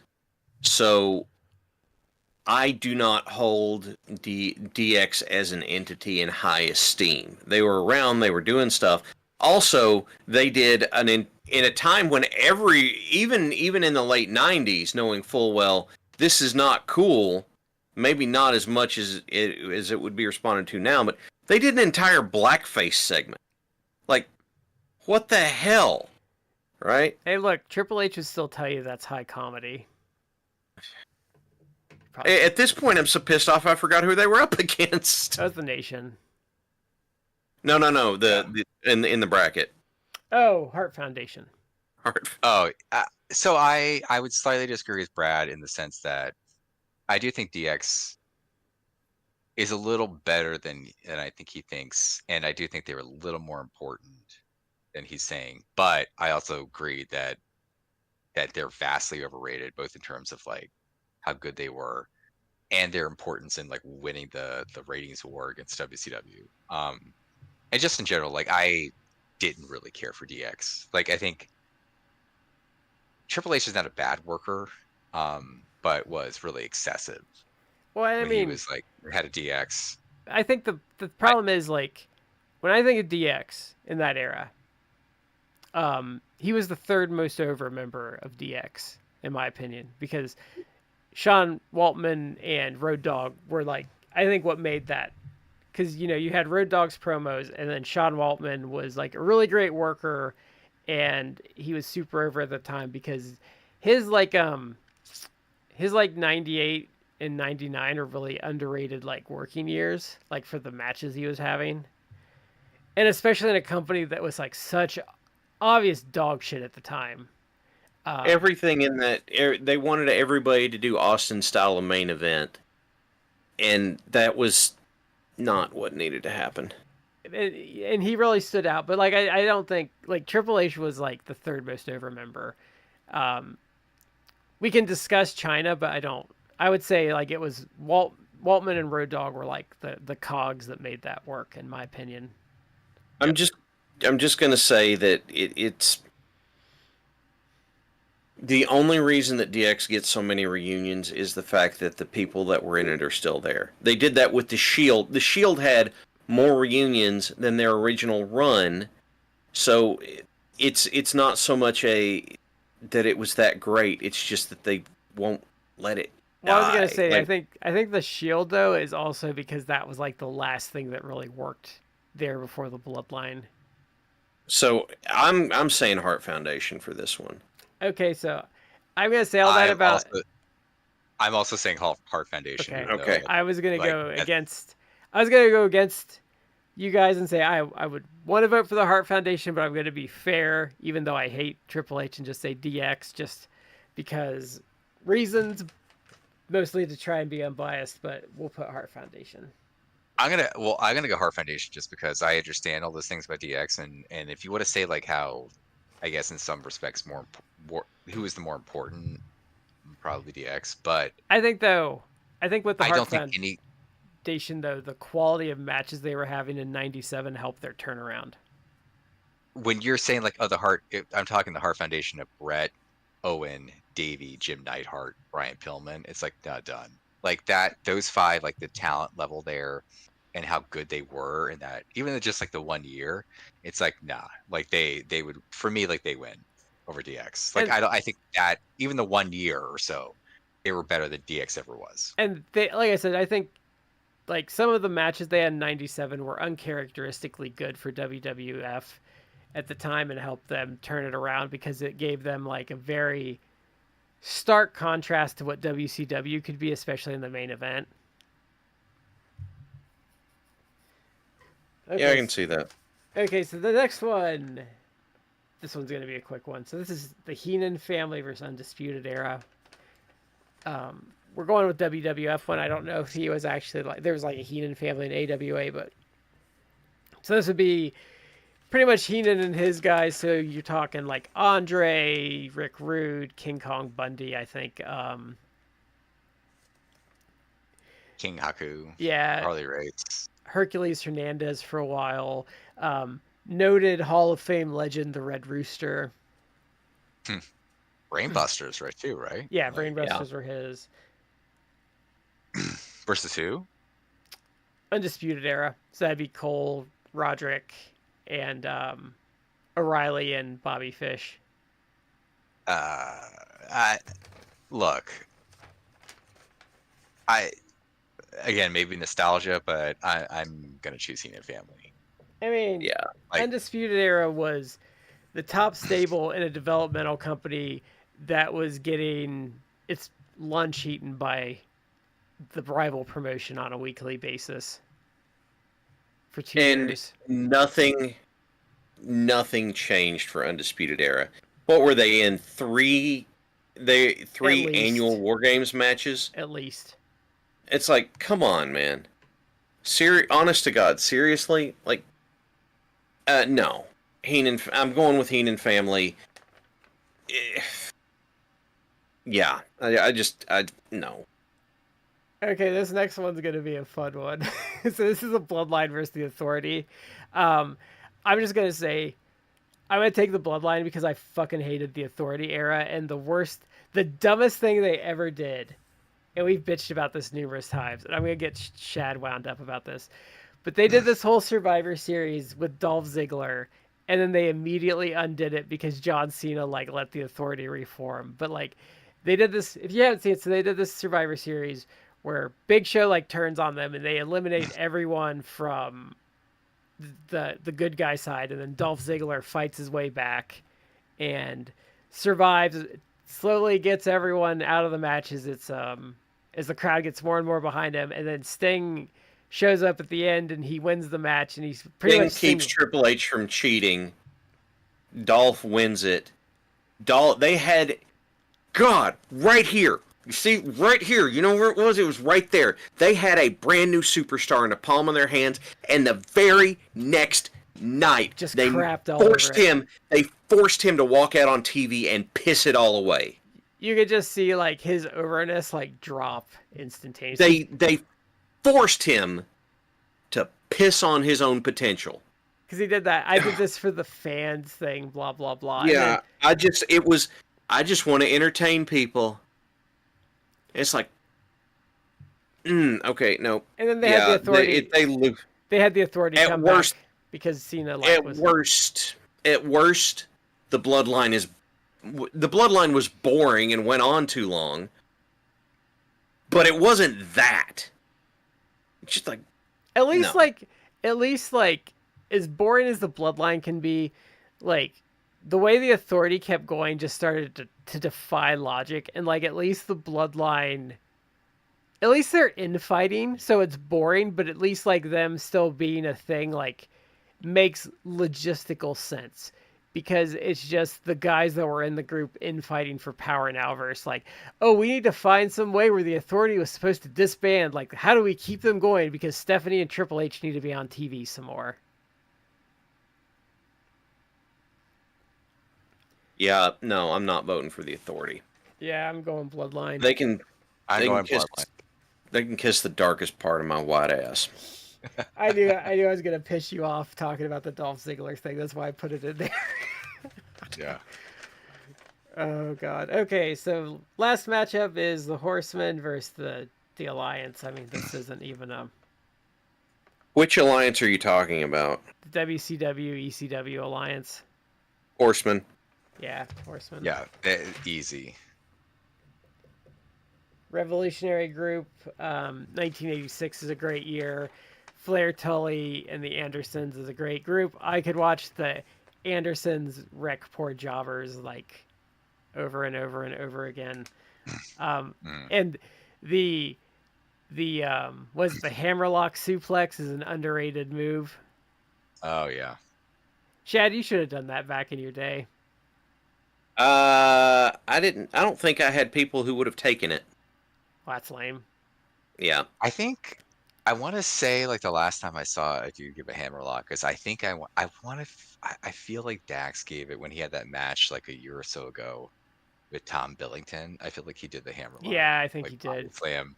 I think he did. And I like marked. I'm like, like he did. He did. No, He did. He did the. He straight up did the Leo meme. Yeah, I think he did. I think you're right. I think he did do it because I think I think I just distinctly remember like popping for that. Okay, so quarterfinals. NWO versus the First Family. I love the First Family. I love Memphis, but like the NWO was like Defining. yeah. So I'm gonna go NWO Yeah. here. Okay, so then we I'm have going NWO. There's no.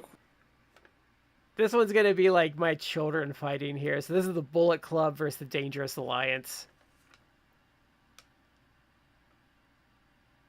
I'm gonna say Dangerous Alliance just because the Dangerous Alliance is like the greatest stable of all time.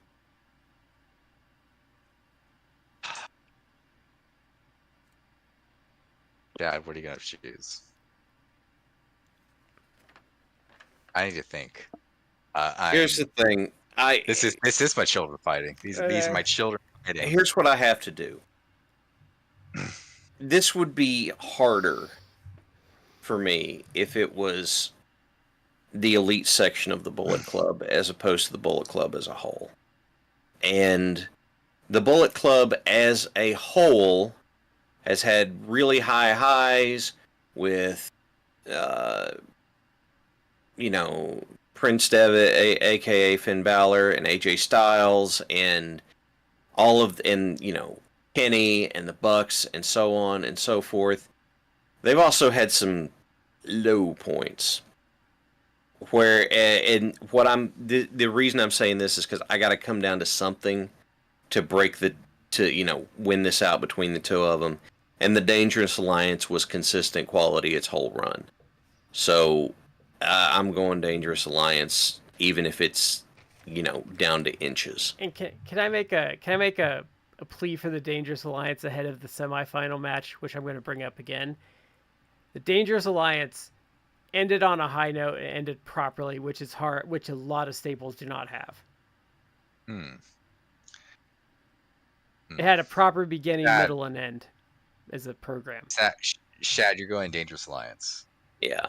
Brad, you're going Dangerous Alliance. Yeah. They're already advancing. So because of that, I'm gonna vote Bullet Club, and I'm gonna vote Bullet Club only because I can't remove the elite from the Bullet Club. So Bullet Club actually, in my opinion, kind of drags the Bullet Club across. Not that Bullet Club was bad outside of them. Like, and look, Bullet Club, even like at the beginning, had like Balor when Finn Balor was actually good. Like he wasn't like 40-something-year-old washed Finn Balor, but you had the Good Brothers back when they were like actually motivated. But I think Bullet Club had like good stuff. Like they obviously fell, but elite level Bullet Club, like fantastic. So I would choose Bullet Club. But I do like the Bad Luck Fale con story too. Matt, here's the other thing I've got to say is, as Brad said a minute ago, we've seen the entire Bullet Club run. Or we've seen the entire Dangerous Alliance run. I have not seen enough New Japan Bullet Club to have enough to stack up. In fairness, like you should have stopped. Like it's at a point. We're forgetting a high point of the Bullet Club is AJ Styles was in it for his run. Oh, that's I said right. that. Right. Yeah, I said that. Bullet Club War Dogs has been pretty fun, but they're kind of now like breaking apart from Bullet Club, and they might be turning face. So, but anyway, Dangerous Alliance moves on. So Yeah. God, Matt, you have damn near convinced me to switch my vote. no, we're locking this in. We're locking Yeah. in Dangerous Alliance. Okay. Okay, so this one's hard. So this is the Hart Foundation versus the Heenan family. This one I'm going Hart Foundation because as a stable, they had a unified group,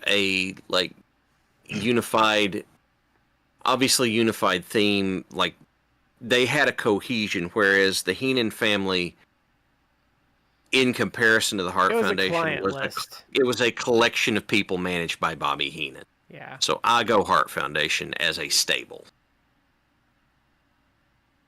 What do you say, Matt? As much as I love the Heenan family, and individual members of the Heenan family, I think Shad's rationale is actually correct. Like that, the Hart Foundation again, like that group of 5 men for like the time that they were there, because it wasn't that long, but that time like they were such a good unit. Like I mean, Brian Pillman was only in it. I don't even think 6 months before he was dead. yeah, and obviously Brett was gone not that in late '97, and then God, it hurts my heart still of like Owen, what, 98, I think? 99. Yeah. On 99. Okay. Bulldog was like what, 2000, 2001? 2001, I think. Passed away. Yeah, He might have horrible, survived into tragic. 2002, but Bulldogs is really bad because, like, I truly think had they not done that stupid trapdoor in the ring, he wouldn't have died. Because I think like that's what killed him. Is because remember he got he fucked his back up really bad on that, and I think he got like an infection, didn't he? He got real bad on the painkillers off of it. Yeah, but he screwed himself up real bad on that because it was just it was a stupid trapdoor for the Ultimate Warrior to come out, and he like bumped on it or something and screwed his back up terribly. He was having a match with Alex Wright. Alex Wright did a German suplex, and it dropped his neck on the edge of that trapdoor. Yeah, and I think that's what led to him pretty much killing himself with drugs, in my opinion. Okay, so next up, I'm going to be a contrarian asshole and say the Heenan family, but the Hart Foundation moves on. Okay, so our last quarterfinal. Horsemen. Yeah, Horsemen. Horsemen. Let's be Horsemen. realistic. Yeah. Yeah. Even if I like the Bloodline better, like the Horsemen are like iconic. Okay. Horsemen. So, semifinal. Brad, how about we leave it here because it's late and we're going to get into the weeds. Oh yeah. Okay. Mhm. That leaves me a week to campaign to the two of you to pick the Dangerous Alliance. Well, next whatever topic it is next week, one of our mini topics can be finishing the tournament. We'll do that. We'll do that. We'll just kick off obviously, next like, week's show. With yeah, it. like the semifinals and the finals, like that's not going to take like the whole show, but yeah. Yeah, we'll kick it off and then we'll go into something else. Because you never we'll do lighter topics after that because I could see there being a heavy discussion with the NWO and Dangerous Alliance, and then the Hart Foundation and the Horsemen, and then whatever comes after that. Yeah. Okay, well that is it for this week. Thank you for joining us as always. Always a good time. Thanks for hanging out with us as always.